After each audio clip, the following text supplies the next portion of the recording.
तो ये रिकॉर्डिंग हमने शुरू कर दी है, क्योंकि जो जो जो भी एक एक शब्द जो अब यहाँ से प्रवाहित होगा, वो व्यासपीठ जैसा कि हम कहते हैं गद्दी को, तो वो एक एक शब्द जो ये इंसान बैठा हुआ है, जो ये शरीर बैठा है, उसका मानोगे तो फिर कुछ नहीं जानोगे। अगर गंगा को बहता पानी मानोगे तो फिर कुछ नहीं जानोगे। जो परमात्मा सर्वत्र व्याप्त है, जैसा कि भगवान ने कहा है कि यो मां पश्यति सर्वत्र सर्वम मयि च पश्यति तस्याहं न प्रणश्यामि सचम न प्रणश्यति। जो मुझे सब जगह सब में विद्यमान दिखता है अर्जुन, उसके लिए मैं अदृश्य नहीं हूँ। सबसे पहले यहाँ समझने वाली बात ये होगी कि अर्जुन, हम समझते हैं वो एक चरित्र जो महाभारत में एक चरित्र है अर्जुन। अर्जुन हर वो व्यक्ति है जो सीखता है, शिष्य, और गुरु जो ज्ञान देता है, गुरु जो ज्ञान देता है। और हम शरीर को गुरु समझते हैं। देखो, अगर आप बहुत ध्यान से समझोगे तो सभी ग्रंथ जो है, जितने भी ग्रंथ है, उसमें दो चीजें होती है। आपने देखा हो तो कृष्ण और कंस राशि सेम होती है, राम और रावण राशि सेम होती है। इससे ये बताया जाता है कि राशि से फर्क नहीं पड़ता, कर्मों से फर्क पड़ता है। और पूरा ग्रंथ जो है कर्मों को समाहित करके, भक्ति को समाहित करके और ज्ञान को समाहित करके इसमें पूरा ज्ञान दिया गया। ये मैं छोटी पुस्तक है, इससे श्लोक बोलूंगा, लेकिन जो ज्ञान है वास्तविक, वो बिना साधना के, बिना तप के जागृत हो नहीं सकता।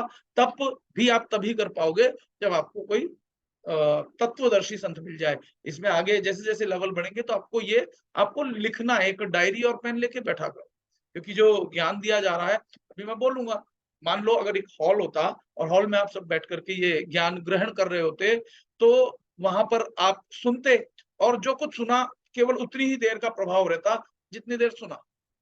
जैसे ही बाहर जाओगे, भीतर लगेगा कि हाँ, ये सब दुनिया बेकार है, हमें ऐसा चलना चाहिए, वैसा चलना चाहिए। जैसे ही संसार में आओगे, वापस वो सब चीजें भूल जाओगे। इसलिए जो कॉपी और पेन लोगे, कॉपी पेन सांसारिक रूप में दिखाई देता है, वैसे ही हमारे भीतर एक चिति शक्ति होती है जिस पर सब अंकित होता है, लेकिन एक बार में नहीं होता है। इसीलिए अगर एक बार में अंकित होता तो भगवान को ये कहने की आवश्यकता नहीं होती कि अभ्यास योग युक्त है ना। अभ्यास का मतलब क्या होता है? अभ्यास का मतलब होता है जो रिपीटेडली किया जाता है, बारंबार किया जाता है, वो होता है अभ्यास। और जब अभ्यास रिपीटेडली करते हो तो अभ्यास बन जाता है।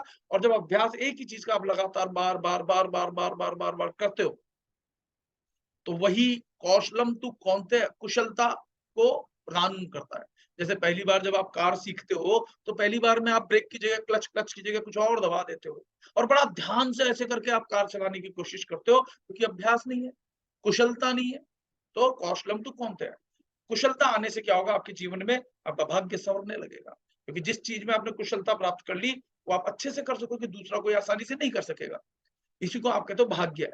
Luck, LUCK, labour under correct knowledge. इसका मतलब होता है, लेबर अंडर करेक्ट नॉलेज का मतलब, ये आप चाहे स्कूल में हो, कॉलेज में हो, या किसी भी जगह जाओ, गुरु की आवश्यकता पड़ती है। अगर आप शुरुआती दौर में जब स्कूल जाते हो, तो वहां आपको अध्यापक मिलते हैं, और वो पहली कक्षा, नर्सरी, पहली दूसरी तीसरी ऐसे पढ़ाते हैं। फिर एक स्थिति के बाद गुरु बदल जाते हैं, फिर एक स्थिति के बाद गुरु बदल जाते हैं, यानी जिसकी जैसी जैसी चेतना होगी वैसे वैसे गुरु मिलते रहेंगे। ठीक उसी प्रकार से आपके जीवन में आपको शुरुआती भक्ति के लिए गुरु मिलते हैं। तो अभी हम शुरुआती भक्ति को समझें। शुरुआती भक्ति से मतलब है, पहले चित्र दिखाए जाते हैं, फोटो। उससे पहले मालूम है मूर्तियां चलती थी, पहले मूर्तियां होती थी, और मूर्तियों के बाद धीरे धीरे जब हम फोटो बनाने लगे, पेंटिंग करने लगे, तो फिर पिक्चराइजेशन होने लगा। पहले पत्थरों पे गढ़ करके मूर्तियों को बनाया जाता था, और उससे भी पहले मूर्तियों की आवश्यकता नहीं होती थी, क्योंकि हम निर्गुण निराकार ज्योतिर्मय थे। जब हम सगुण साकार हुए, सगुण जो निर्गुण था वो सगुण जब हो गया, तीन गुणों में आने के कारण, सतोगुण रजोगुण तमोगुण में आने के कारण, वो सतोगुण तमोगुण रजोगुण में क्यों आए? जब हम जो निराकार थे साकार में आए। जैसे ही साकार में आए, प्रकृति जो है साकार रूप दिखाई देता ना, जो इन आंखों से आप देख सकते हो। देखो, हर चीज त्रिपुरा रहस्य में, हर चीज फर्दर तीन भागों में बंटती है, उसी को त्रिपुरा रहस्य कहा जाता है। मैं बीच बीच में त्रिपुरा रहस्य के ज्ञान भी आपको बताता हूँ। तो त्रिपुरा रहस्य का मतलब है त्रिपुर, यानी तीन लोक। ठीक है ना? तीन लोक कौन कौन से हैं? भू व स्व। ऐसा नहीं कि खाली तीन ही लोक होते हैं, लोक तो और भी हैं। फिर उन तीन लोकों में हर लोक के 7 लेवल्स हैं, तो 21 ब्रह्मांड भी कहलाते हैं। और ऐसे तो असंख्य ब्रह्मांड है, ठीक है ना, जिनको आप गिन ही नहीं सकते हो। तो तीन लोक और 3 लोक में भी 3 पुर कौन-कौन से हैं? निद्रावस्था, स्वप्नावस्था और जागृत अवस्था। अभी जो आप मुझे सुन रहे हो, ये भी झूठी अवस्था है।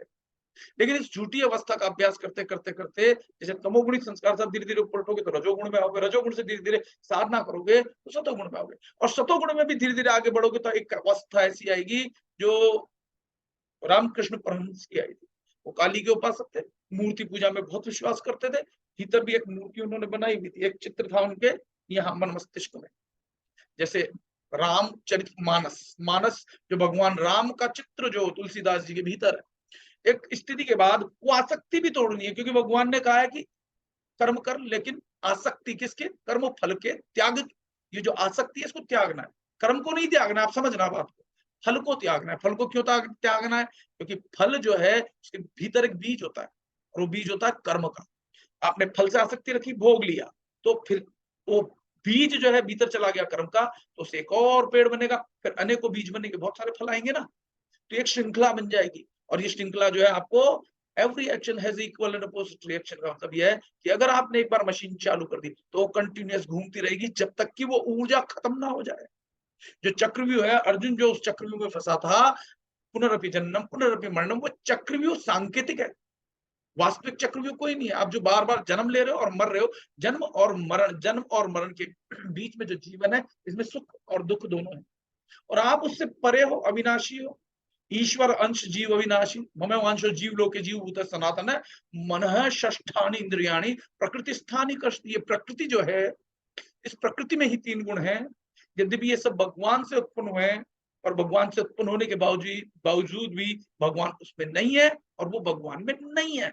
ये चीज समझ में अभी नहीं आएगी, जब तक चेतना नहीं उठेगी समझ में नहीं आएगी ये क्या बात कह रहे हो, आपको लगेगा। लेकिन जैसे जैसे 3 खंड होते हैं, अब इन 3 खंड में दो जो है 2 तरह की एनर्जीज होती हैं। वो आपको पता चलेगा 16वें अध्याय में, देव असुर संग्राम। जो हमेशा से देव और असुर संग्राम होता है, वो बाहर तो होता है, वो तो खाली प्रतिबिंब है, लेकिन जो भीतर चलता रहता है आपके, वो वास्तविक है। जो आपके भीतर चलता है, देव और असुर दोनों ही शक्तियां, पॉजिटिव एंड नेगेटिव, आप ही के भीतर है, कहीं और बाहर है ही नहीं। जो आपके भीतर पॉजिटिव है और नेगेटिव है, अगर जो नेगेटिव है उसको आप कंस कह दो, जो पॉजिटिव है उसको कृष्ण कह दो। जो आपके भीतर रावण है उसको आप नेगेटिव कह दो, और जो पॉजिटिव है उसको जो रावण है उसको नेगेटिव कह दो, और जो पॉजिटिव है उसको राम कह दो। और राम भी 4 प्रकार के हैं। हम तो सिर्फ यही सुनते हैं ना, धनुषधारी भगवान राम। देखो भगवान 4 जो हैं, राम ही 4 प्रकार के हैं। पहला राम जो गटगट में लेटा, जो गटगट में लेटा हुआ है। अब लेटा हुआ क्यों कहा गया है? क्योंकि सुप्त अवस्था में है वो चेतना, ठीक है ना। और दूसरा राम दशरथ का बेटा, जिनको हम मानते हैं, क्योंकि शुरुआत कहां से होती है? मूर्ति से। हम बच्चों को जब सिखाते हैं ए फॉर एप्पल, तो चित्र दिखाते हैं ना, क्योंकि लैंग्वेज भी 4 प्रकार की होती है। पहली लैंग्वेज होती है वैखरी वाणी, वर्बल कम्युनिकेशन। जो मैं बोल रहा हूं ये वर्बल कम्युनिकेशन है, ये सबसे लो स्टैंडर्ड की होती है। लेकिन शुरुआत में आप समझोगे कैसे? जब तक ए आ ई ई उ नहीं बोलोगे तो 52 अक्षर से ही पूरे मंत्र बनते हैं। 52 अक्षर है ना, स्वर व्यंजन इनको जोड़ करके 52 अक्षर से ही सारे शब्द बनते हैं, और शब्दों से ही वाणी बनती है। वाणी भी कई प्रकार की होती है, आकाशवाणी है ना, कई प्रकार की वाणी, मुख्य 3 प्रकार की है। अभी उसमें नहीं उलझ करके हम आगे बढ़ते हैं।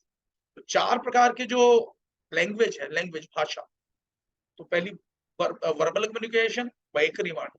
दूसरी है पश्यंती, जो विजुअलाइजेशन करते हो, तो बच्चों को आप पश्यंती दिखाते हो कि ए फॉर एप्पल मतलब ए से एप्पल होता है, वो चित्र दिखाते हो। अब बच्चा जब भी कहीं जाएगा वो कहेगा दूर से देख के एप्पल।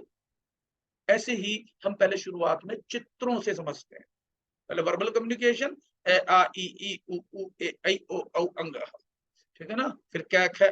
और बड़े ही मजे की बात, जो मंत्र है ना, आप जिह्वा को अगर समझ जाओगे, जैसे मैं कै बोलूं तो अगर आपके कंठ में प्रॉब्लम है तो आप कै बोल नहीं सकोगे। कै ख ग, यहाँ अगर प्रॉब्लम है तो जैसे किसी को परेशानी होती है, छेद हो जाता है ना, तो कै नहीं बोल पाते, ऐसे रोक करके ही बोलेंगे।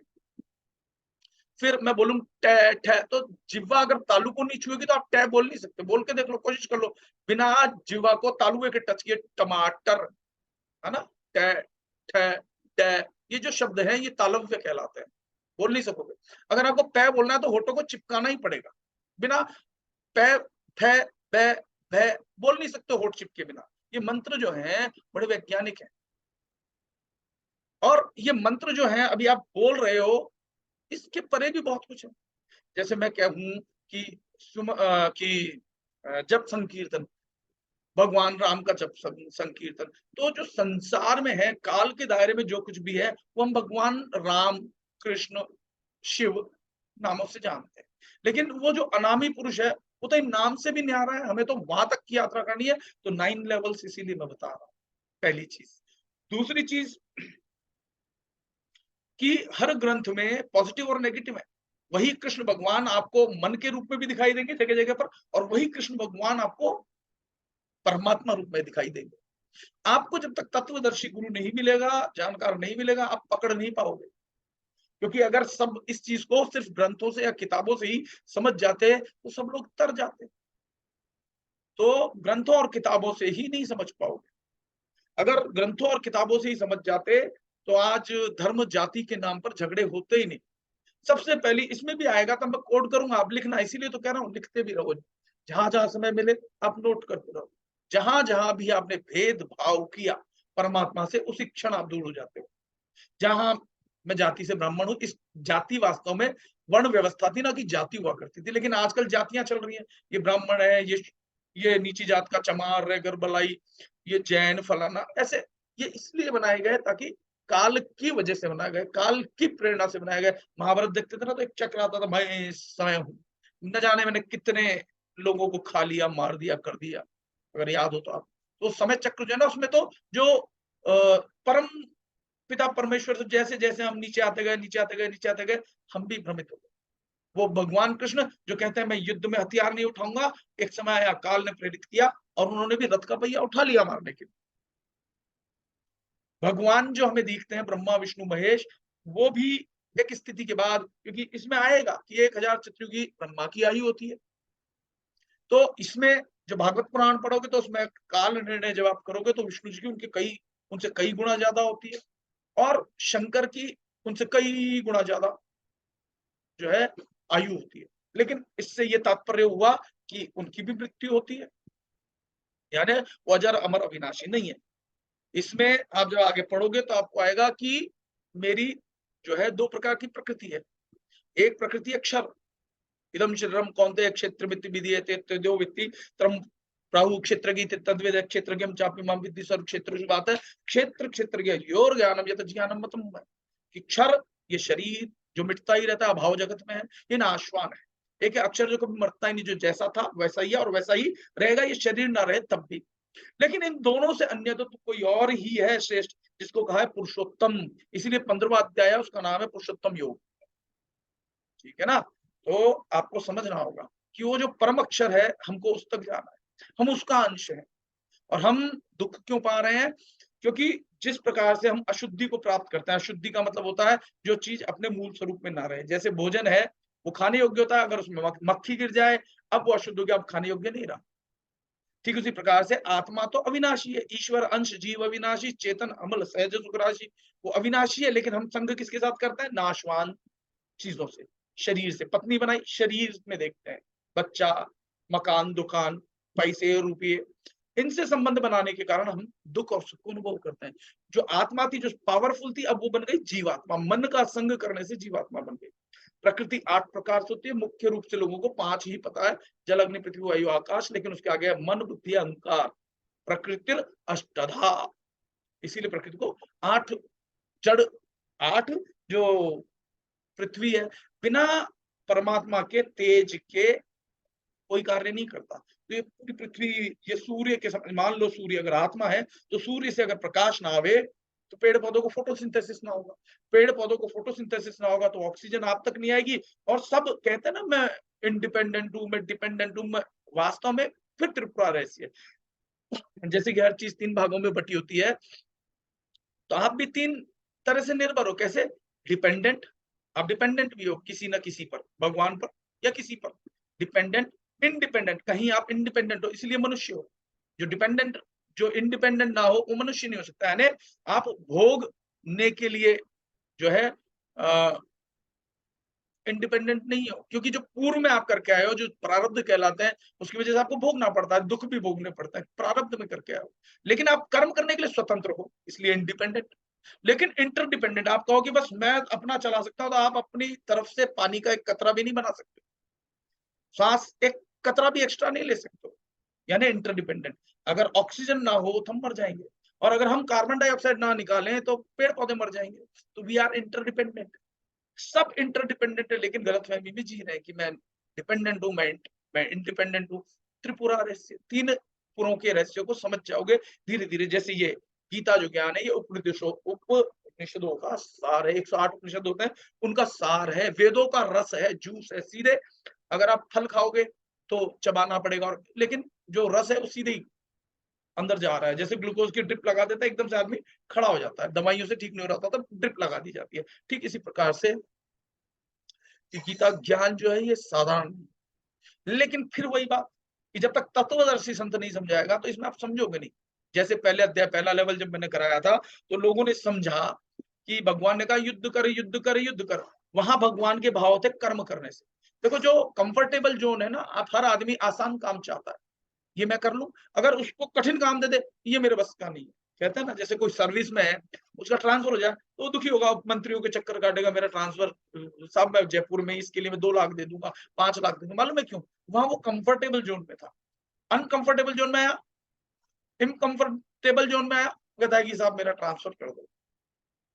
यानी हमको जो काम बहुत आसान लगता है हम वो करना चाहते हैं, और जो कठिन काम होता है वो करना नहीं चाहते। तो भगवान कहते हैं कि कर्मण्यवाधिकार, कर्म करना ही तेरा अधिकार है, फल में तेरी कभी भी अधिकार नहीं है। कर्मण्यवाधिकार, इसलिए आपको जो स्वतः प्राप्त कर्म है वो करना चाहिए। तो यहाँ युद्ध से मतलब ये था कि जो तू नहीं चाहता, जो तुम्हें कठिन लग रहा है। क्यों कठिन लग रहा है अर्जुन को? अर्जुन को कठिन इसलिए लग रहा है कि जब वो अहंकार से बोलता है ना, ये अर्जुन, सबसे पहला अहंकार यानी माया। पहले ही श्लोक से धृतराष्ट्र पूछता है कि धर्म क्षेत्र कुरुक्षेत्र की, मेरे और पांडव पुत्रों में क्या हो रहा है, मेरे और तेरे, यानी भेदभाव। पहले श्लोक से भेदभाव नहीं करना है। हम क्या करते हैं? भेदभाव करते हैं, भेद बुद्धि होती है कि मेरे और पांडु, यानी मैं अलग हूं और पांडव अलग है। पांडु पुत्रों में क्या हो रहा है, और वो चाहता क्या है, मेरे पुत्र जीते। तो यहाँ मोह, मोह से ज्ञान उत्पन्न होता है, और ज्ञान से विषाद। इसलिए पहले अध्याय का नाम है अर्जुन विषाद योग। समझ में आ रही है सबको बात? अब दूसरी बात, अहंकार। अर्जुन का अहंकार था, देखो कौन है मेरे सामने, कृष्ण, ले चलो मैं देखता हूँ। और भगवान, देखो मैं बता रहा हूँ, यहाँ भगवान 2 रोल अदा कर रहे हैं, क्योंकि संसार में जब आता है डुअलिटी होगी ही होगी, दिन होगा तो रात होगी ही होगी, इसमें आपका वश नहीं है। जब आप इन 3 पुरों से जब ऊपर उठ जाओगे तब डुअलिटी नहीं होगी, तब नॉन डुअलिटी होगी, जिसको आप अद्वैत कहते हो। फिर वहां दो कुछ होता ही नहीं, फिर वहां पुरुष ही रहता है, फिर वहां फीमेल एनर्जी, मेल एनर्जी, ये संसार के लिए। मेल और फीमेल एनर्जी होगी तो जन्म होगा, जन्म होगा तो मृत्यु भी होगी। जब आप डुअलिटी से नॉन डुअलिटी पे चले जाओगे तो आप अजर अमर अविनाशी हो जाओगे, क्योंकि आप अविनाशी ही हो। भूलवश आप उस अविनाशी से भूल जाने के कारण अपने आप को जन्मा हुआ और मरा हुआ समझते हो। अब तो अहंकार से बोलता है अर्जुन की, मैं देखूं तो सही कौन है, मैं युद्ध करूंगा, ले चलो। अब वहां भगवान हर समय आपको गुरु रूप में भगवान समझाना चाहते हैं। घटना ऐसी उत्पन्न करते हैं, उत्पन्न होती है, वो ले जाते हैं, लेकिन मालूम है खड़ा कहां करते हैं? खड़ा करते हैं अपने दादाजी, जो उनके भीष्म पितामह हैं, जो उनके गुरु हैं, उनके साथ। उनको देख करके अब उसका माया जाग जाती है, उसका मोह जाग जाता है, ये तो मेरे गुरु हैं, ये तो मेरे ये हैं, ये तो मेरे वो हैं, मैं युद्ध नहीं करूंगा। अगर उनके बिना मैं युद्ध कर लूंगा तो फिर युद्ध करके अगर मैंने, मान लो, जिनके लिए मैं कमाना चाहता हूँ, जिनके साथ मैं खुश रहना चाहता हूँ, वही नहीं रहेंगे तो मैं क्या करूंगा फिर ऐसे राज्यों को भोग करके? शुभ्रा जी, अभी है ना, थोड़ा सा मैं कर लूँ काम, फिर जब लास्ट में बात आए तब आप मुझसे पूछना। हैंड रेस अभी नहीं करो, बाद में करना, क्योंकि रिदम टूट जाता है, ठीक है? क्योंकि अभी ऊर्जा मैं नहीं बोल रहा हूँ, मैं से मेरा तात्पर्य ये शरीर नहीं बोल रहा है। इसलिए disturbance in is disease, disease पैदा नहीं करो। अभी रिदम को बहने दो, आप तक आने दो। आपको कुछ पूछना है, जब मैं कहूं तब पूछना। अपने हाथ को आप खुद से नीचे कर लेते हो तो ठीक है, नहीं तो मैं कर देता हूँ। चलिए, जब मैं कहूं कि अब आप पूछो तब पूछना, रिदम मत टूटने दो, क्योंकि रिदम जो है मेरा बनाया हुआ नहीं है, ये परमात्मा से अब बह रहा है। आह्वान करो, नित्यानंद बाबा सामने बैठे। और जो गुरु सच्चा है, सबसे बड़ी पहचान बताओ, भगवान की। गुरु जो पैदा, वो जो भगवान जो पैदा नहीं होता शरीर से, कोई अनजाना व्यक्ति आता है और उसको माता पिता के रूप में पालता है। इसके 2 उदाहरण तो मुझे पता है, औरों का जैसे-जैसे सिद्ध मुझे आगे ले जाएँगे पता चलता जाएगा। जैसे कबीर साहब का पता नहीं है असली माता-पिता कौन है, जो पैदा हुए, पैदा करने वाले असली माता-पिता कौन है, पता ही नहीं।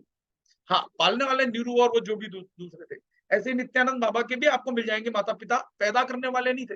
वो भी किसी कमल के पत्ते पे, ऐसे कमल पे मिले थे, इसलिए वो भगवान है। वो आते हैं, लेकिन वो मारकाट नहीं सिखाते हैं। खैर, आगे बढ़ते हैं। तो गुरु रूप में जब तक आप अर्जुन बनोगे, तो आपको कृष्ण के समान ज्ञान मिलेगा। अब आगे मोह उत्पन्न हो जाता है। अब वो कहता है कि मैं युद्ध नहीं करूँगा, लेकिन क्या आपको लगता है कि अर्जुन जो कह रहा है मैं युद्ध नहीं करूँगा, वो सही कह रहा है? वो ज्ञान बहुत बघाड़ता है आगे, फिर ऐसा हो जाता है, फिर है ना वर्णशंकर पैदा होंगे, ये होगा और वो होगा। तो भाई ऐसा क्यों हुआ? अगर ऐसा ही था, तो उससे पहले तो बहुत युद्ध किए थे आपने अर्जुन ने। वो इसलिए कर रहा है क्योंकि वो उसके अपने हैं। जब भी आप कोई कर्म करते हो, राग और द्वेष से प्रेरित होकर के जब करते हो, तो आप बंधते हो, तब कर्म आपको बांधता है। लेकिन राग और द्वेष नहीं है, स्वतः प्राप्त कर्म है, और उसमें ना तो आपको किसी व्यक्ति से आसक्ति है, ना ही कोई द्वेष है, ना तो वो आपका शत्रु है, ना ही वो आपका मित्र है। सपोज अब आप मिलिट्री में हो, क्षत्रिय हो गए आप कर्म से वर्ण व्यवस्था में, अब मिलिट्री में हो, पाकिस्तान युद्ध कर दे अगर अगर तो आपका उस पाकिस्तानी व्यक्ति से ना तो कोई राग है, ना कोई द्वेष है। आपको सीमा की रक्षा करनी है, अब आपने गोली चला दी, मार दिया, तो आपको कोई पाप नहीं लगेगा। इसलिए नहीं लगेगा क्योंकि आप राग और द्वेष, आसक्ति से या किसी और कारण से उसको नहीं मार रहे। इसीलिए एक श्लोक में कहा गया है कि यस्य न कृतो भावो बुद्धिर्यस्य न लिप्यते हत्वापि स ईमान लोकान, पूरे लोगों को मार करके भी वो पाप से नहीं बंधता है। यहाँ अर्जुन जो बोल रहा है वो ये गलत बोल रहा है, क्योंकि वो प्रेरित होकर के बोल रहा है मोह से। ठीक है, तो पहला अध्याय इसीलिए उसको अर्जुन विषाद योग कहा गया है। और पहले जो अध्याय है, क्योंकि ज्ञान छिपा हुआ है, मतलब साधना खंड छिपा हुआ है, ज्ञान छिपा हुआ है। अब इसमें आप युद्ध को समझोगे कि युद्ध किया तो वो मुक्त हो गया, ऐसा नहीं है। क्योंकि जब युद्ध किया तो आप जब भागवतम पढ़ोगे, जिसमें 12 स्कंद हैं, तो उसमें भगवान कृष्ण कहते हैं कि जब उनके पैर में तीर लग जाता है, वो मृत्युशैया पे होते हैं, जब वो त्यागने वाले होते हैं देह को, तो वो कहते हैं कि अर्जुन पांडवों को कहते हैं कि तुम लोग जाओ और तप करो, तुमसे बहुत पाप हुआ है। तब वो हिमालय पे जाते हैं, बर्फ के अंदर दब दब करके मर जाते हैं। तो इसका अर्थ क्या है, क्यों हुआ पाप? वो कहता है तुमने बहुत हिंसा की है, इसलिए तुमने शायद, आप लोगों ने शायद स्वपच का नाम भी नहीं सुना होगा। एक स्वपच नाम के ऋषि थे, उनको भी भोजन पर बुलाया गया था, संत थे कि आप भोजन करो ताकि ये पाप से मुक्त हो। लेकिन स्वपच वो भी एक घटना है, वो बाद में, क्योंकि अभी हमारा टॉपिक थोड़ा आउट ऑफ सिलेबस हो जाएगा। तो पहला अध्याय जो लेवल 1 किया था और हमने साधना की थी, वो खत्म हो चुका है। तो दूसरे अध्याय में अब, क्योंकि अर्जुन को मोह हो गया, अज्ञान, मोह का मतलब अज्ञान। अब अज्ञान को प्रकाशमय कैसे करना है, उनको तो काम करवाना था ना, क्योंकि काल और भगवान पैरेलल है। मतलब भगवान से मेरा मतलब वो परम अविनाशी, ठीक है ना, अक्षर अक्षर, तो वो अक्षर अक्षर में भी परम अक्षर पुरुषोत्तम जो है, पुरुष और पुरुषोत्तम, ठीक है ना। हम आत्मा यानी पुरुष, और पुरुषोत्तम इन आत्माओं का जो से भी परे, जो इनका मालिक है, जो पिता है, पुरुषोत्तम। तो यहाँ पर जो वो ज्ञान दे रहे हैं कि अर्जुन दूसरे अध्याय में, कि तू, यानी वो याद क्या दिला रहे हैं आपको, तू अविनाशी है, तू संग किसका कर रहा है, तू संग कर रहा है नाशवान लोगों का, इसलिए तुझे दुख हो रहा है कि मैं करूंगा, मैं ये नहीं करूंगा। तुझे कंफर्ट जोन चाहिए। हम लोग भी जीवन में कंफर्ट जोन चाहते हैं, जो आसान होता है मैं कर लूंगा, जो करने वैसे ये मेरा काम नहीं है, ये तो फलाने का काम है, ये तो उस एलडीसी का काम है, ये तो उसका काम है, ये मेरा काम नहीं है। जबकि जो स्वतः प्राप्त कर्म है, वो करने से आप, कर्म तो करना है, लेकिन कर्म के फल से आसक्त होकर के जब भी आप काम करोगे तो फंस जाओगे, वही अज्ञान है। तो दूसरे अध्याय में बताते हैं कि नैनम छिन्दन्ति शस्त्राणि, कि तेरी, तू आत्मा है, आत्मा को कोई मार नहीं सकता, मिटा नहीं सकता, गला नहीं सकता, जला नहीं सकता, सुखा नहीं सकता। का तात्पर्य ये है, अब मान लो शून्य है, शून्य प्रकाश में, अब ये शून्य जो है, इसको कोई, इसमें अग्नि जला दो तो क्या शून्य जल जाएगा? घास जल जाएगी, नाशवान चीजें ही तो जलेगी, जो अविनाशी है कैसे जलेगा बताओ? शून्य में आग लगा दो, शून्य जल सकता है क्या? शून्य में पानी, बरसात हुई, अभी दिन भर बारिश होती रही, बड़े बड़े नाले भर गए, लेकिन शून्य, जैसे ही पानी रुक गया, क्या शून्य को कोई फर्क पड़ा? क्या शून्य तो वैसा ही है, शून्य भीगा भी नहीं। जमीन भीग गई, नदियां भर गई, गाड़ियां भीग गई, और कुछ जो जड़वान वस्तुएं वो पिघल गई, बह गई, लेकिन शून्य थोड़ी ना बह गया। यानी शून्य को जला नहीं सकते, मिटा नहीं सकते। वो शून्य के भीतर एक शक्ति है जिसको कहते हैं प्रकाश, लेकिन प्रकाश दिखता नहीं। अब आप कहोगे अरे बड़ी अजीब बात करो, प्रकाश स्वयं दिखता नहीं है, लेकिन प्रकाश सब चीजों को दिखाता है। जैसे अंधेरा कर दो तो मैं नहीं दिखूंगा, लेकिन प्रकाश होगा तो मैं दिखूंगा। प्रकाश नहीं दिख रहा, प्रकाश मुझे दिखा रहा है कि ये व्यक्ति है, ये अच्छा है, ये बुरा है, ये टेबल है, ये कुर्सी है, ये फलाना नहीं, ये दिमाकान है। तो प्रकाश, वो प्रकाश है, वो दिखता तो नहीं पर सब कुछ प्रकाशित कर देता है, अच्छा बुरा आपके सामने। और हम कहें कि भगवान वर्तमान में, हमें वर्तमान में रहना चाहिए, तो संभव ही नहीं है। मैं जो बोल रहा हूँ वो वर्तमान नहीं है, वो आप तक पहुंच रहा है, तब तक वो भूत हो चुका है। क्योंकि प्रकाश भी जब तक आप तक पहुंचता है ना, उसको भी 8.2 मिलियन लाइट ईयर्स, ऐसा पता नहीं 8.2 लाइट ईयर्स जो भी है, कैलकुलेशन बता रहा हूँ, वो पास्ट हो चुका है।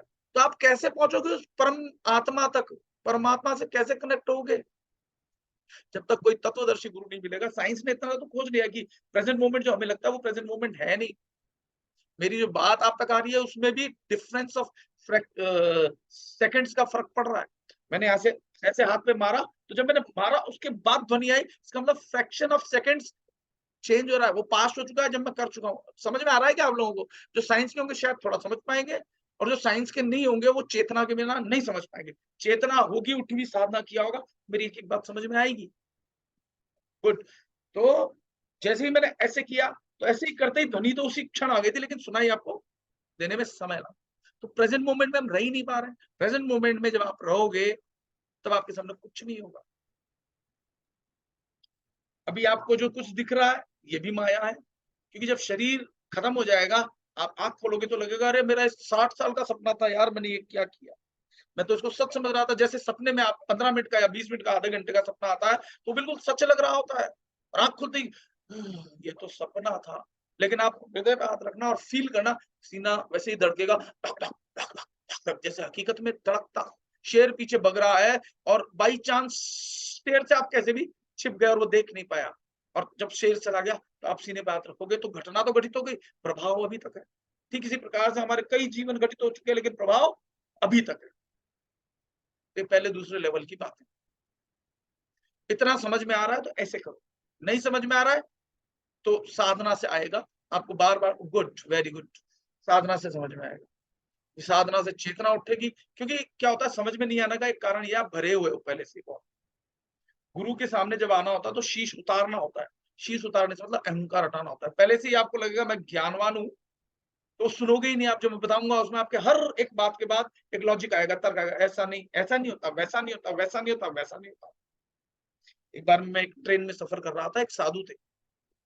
पता नहीं वो मेरी बातों को सुन के उनको बड़ा अच्छा लगा या मुझे वो अच्छे लगे, जो भी बात थी। हम दोनों आपस में बात करने लगे नाद के ऊपर और वेदों के ऊपर। तो ऐसे बात चली तो मैंने कहा सामवेद, वेदों में गायन होता है, ऐसे ऐसे लोक गीतों में भी लोग बात प्रेतों को बुला लेते हैं, भूत पित्र भी आ जाते हैं, तो ये क्या है? ऐसे करके हम चर्चा कर रहे थे। तो मुझसे प्रभावित थे या उनको मेरे में कुछ अच्छा लगा या जो भी था, इन बातों को सुनकर के ट्रेन में एक व्यक्ति बैठा था। अब वो मुझसे तर्क करने लगा, ऐसा होता है तो इसका क्या मतलब है? अब वो पूछता है तो मैं जवाब देता हूँ, तो बातें काटता है।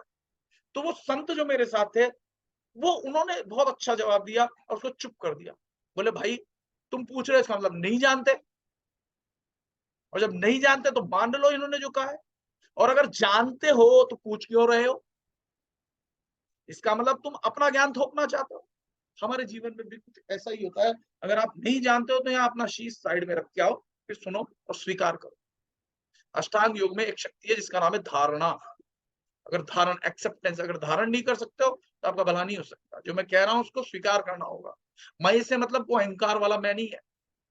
मय से मतलब गुरुत्व। जैसे पृथ्वी में गुरुत्वाकर्षण शक्ति है, सबको अपनी ओर खींच लेती है। जब पृथ्वी की गुरुत्वाकर्षण शक्ति को आप पार कर सकोगे तो आप निर्गुण अवस्था में जा सकोगे। सूर्य की ही शक्ति इतनी अधिक है, गुरुत्वाकर्षण शक्ति, कि सारे ग्रह उसके चक्कर लगा रहे हैं। जब आपके भीतर का गुरुत्व बढ़ेगा तो लोग बाग भी आपके चारों ओर चक्कर लगाएंगे। आपका ओरा तो हो इतना। कैसे आएगा? साधना से। केवल और केवल एक ही तरीका है, साधना। और अगर साधना कम होगी तो आपको अपान वायु जागृत होगी। अपान वायु समझते हो ना? अपान वायु होता है, देखो, प्राण वायु भीतर लिए प्राण, बाहर निकली अपान। अब जो सांसों के माध्यम से स्वतः निकल रही है, वो तो अपान वायु होते हुए भी जो है प्राण, आपके भीतर के प्राण को जागृत रखे। लेकिन अगर उबासी आ जाए या गैस निकालो आप, तो समझ जाओ कि बहुत ज्यादा कर्म है। अगर मेरी वाणी सुन करके उबासी आना शुरू हो जाए, नींद सी आने लग जाए, बहुत कर्म है, बहुत ज्यादा साधना मांगती है आपकी पास्ट लाइफ। आगे बढ़ते हैं। तो दूसरे अध्याय में ज्ञान, आप आत्मा हो, आत्मा को कोई मार नहीं सकता, मिटा नहीं सकता।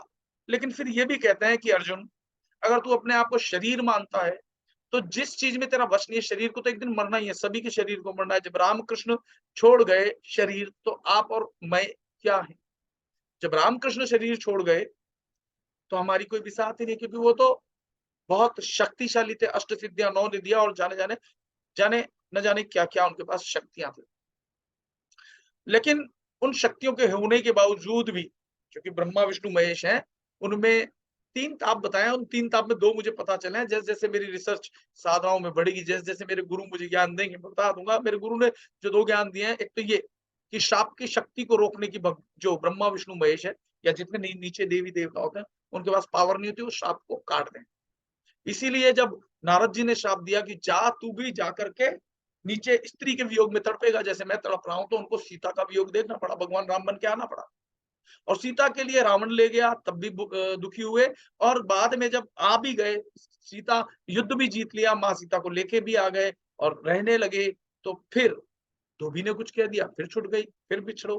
तो ये श्राप को भगवान नहीं टाल सकते। कौन से भगवान? जो काल के दायरे में आते, और ये सब काल के दायरे में। ठीक है, तो आपको ये समझना होगा। इस वाणी में एक एक शब्द में आपको समझाने की कोशिश करूं।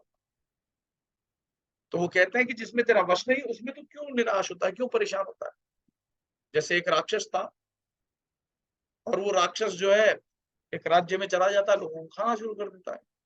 लोग बाग निश्चय करते हैं कि भाई ऐसे रोज रोज आप 10-20 आदमी को मार दोगे तो सब मर जाएंगे, आप ऐसा करो रोज एक आदमी को खा लेना, हम में से नंबर से एक आता रहेगा। अब थोड़े दिन बाद राजा को लगा, नहीं यार, अब प्रजा तो एक दिन फिर खत्म हो जाएगी, मैं राज किस पे करूंगा?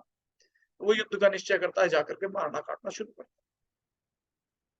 लेकिन वो राक्षस के सिर उड़ा देता है, लेकिन राक्षस का नया सिर आ जाता है, मरता ही नहीं। फिर वो परेशान होकर के गुरु के पास जाता है। आप देख लो, यहाँ जितने भी लोग हैं उनमें से किसी को उबासी नहीं आएगी, एक आध को छोड़ के। जो नए होंगे उनको आएगी, बाकी किसी को नहीं आएगी। कारण कि आप लोग डेली साधना करते हो यहाँ पर, तो चेतना खुल चुकी है। खैर, तो जब सर काट देते हैं, तो सर काटने के बाद बार बार नया सर आ जाता है, तो राजा को लगता है कि एक दिन हिट एंड ट्राई में तो मैं ही मारा जाऊंगा। तो क्यों ना जो है मैं अपने गुरु के पास जाऊं। और वहां से निकल करके वो अपने गुरु के पास जाते हैं और कहते हैं कि महाराज ये बातें हैं, मैं क्या करूं? तो उनको वो कहते हैं कि उसकी जान एक तोते में है। वो जाता है और तोते छलांग लगा करके राक्षस के ऊपर से एक गुफा में चला जाता है, तोता लेता है, फिनिशेस निकालता है और गर्दन तोड़ता है, और राक्षस मर जाता है।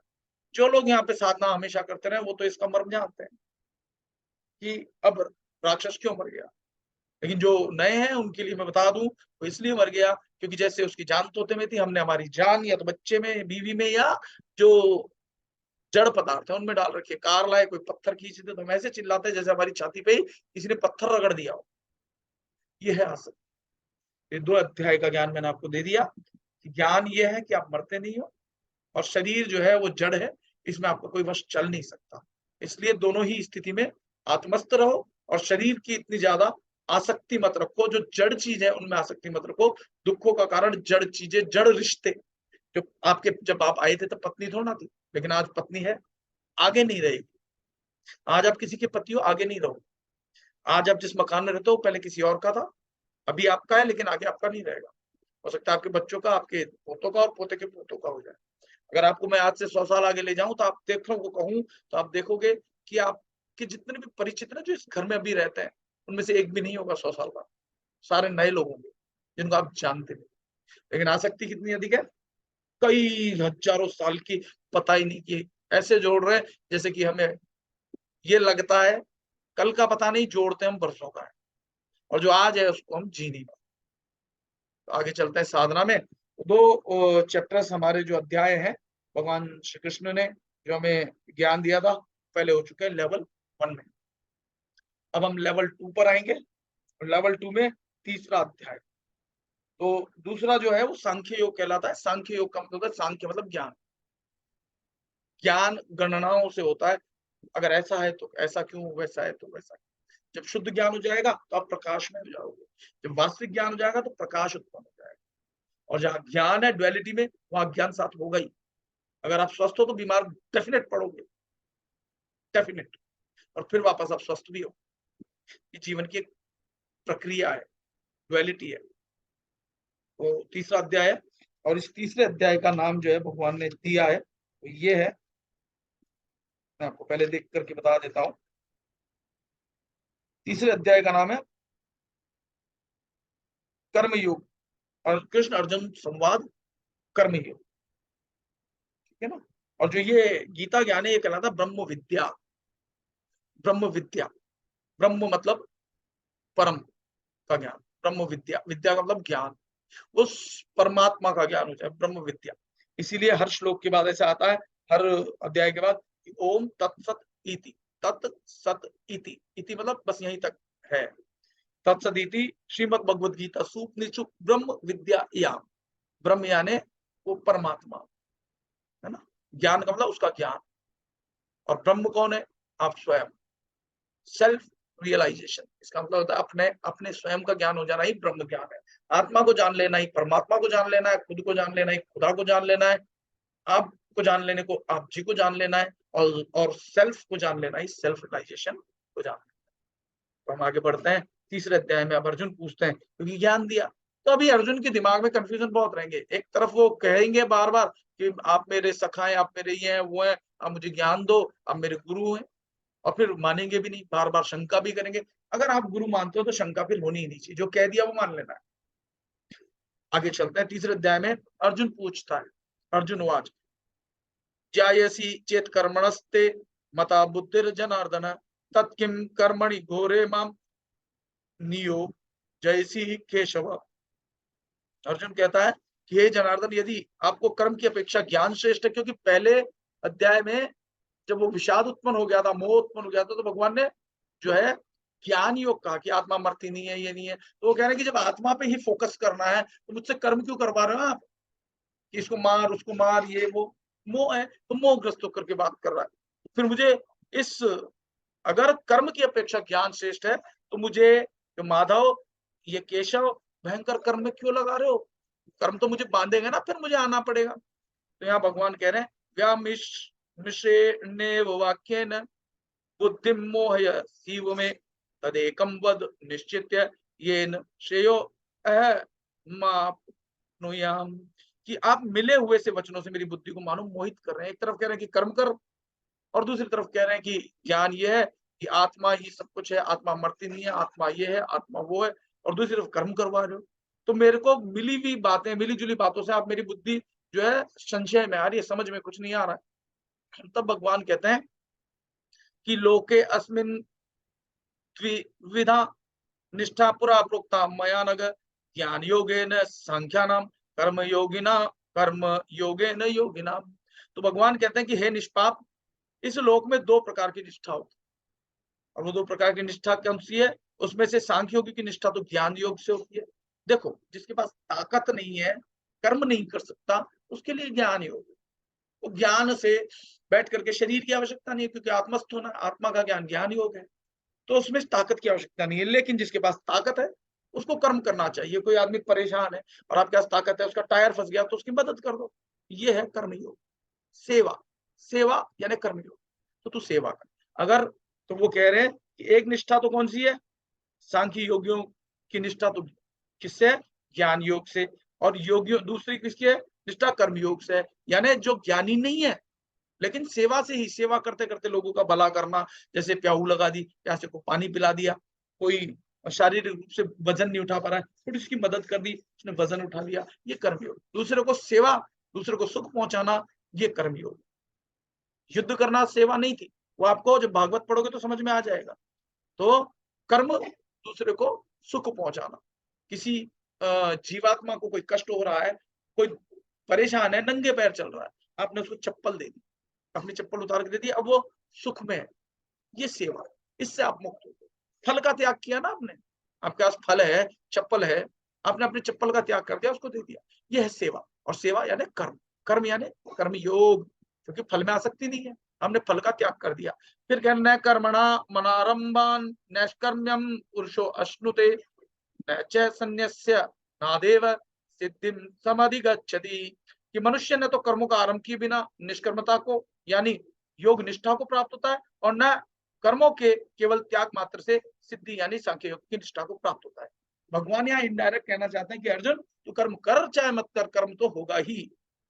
आप चलोगे तो जीव मरेंगे ही आपके पैरों के नीचे आकर के, आप नहीं चाहो तो भी सांस लोगे ही, लेना और देना दोनों कर्म है। कर्म यानी क्रिया, जिसमें क्रिया हो रही हो। मैं नहीं सोऊंगा, नहीं सोने के लिए भी आप प्रयास करो, और मैं सोता हूं तो सोने के लिए भी प्रयास करो, जहां एक्शन हो रहा है वो कर्म ही है। तो भगवान कह रहे तू चाहे कर चाहे मत कर, लेकिन कर्म तो होगा ही। इसलिए तू ये जो कह रहा है कि मैं नहीं करूंगा या करूंगा, इसमें तुझे जो है फल की आसक्ति का त्याग करना है।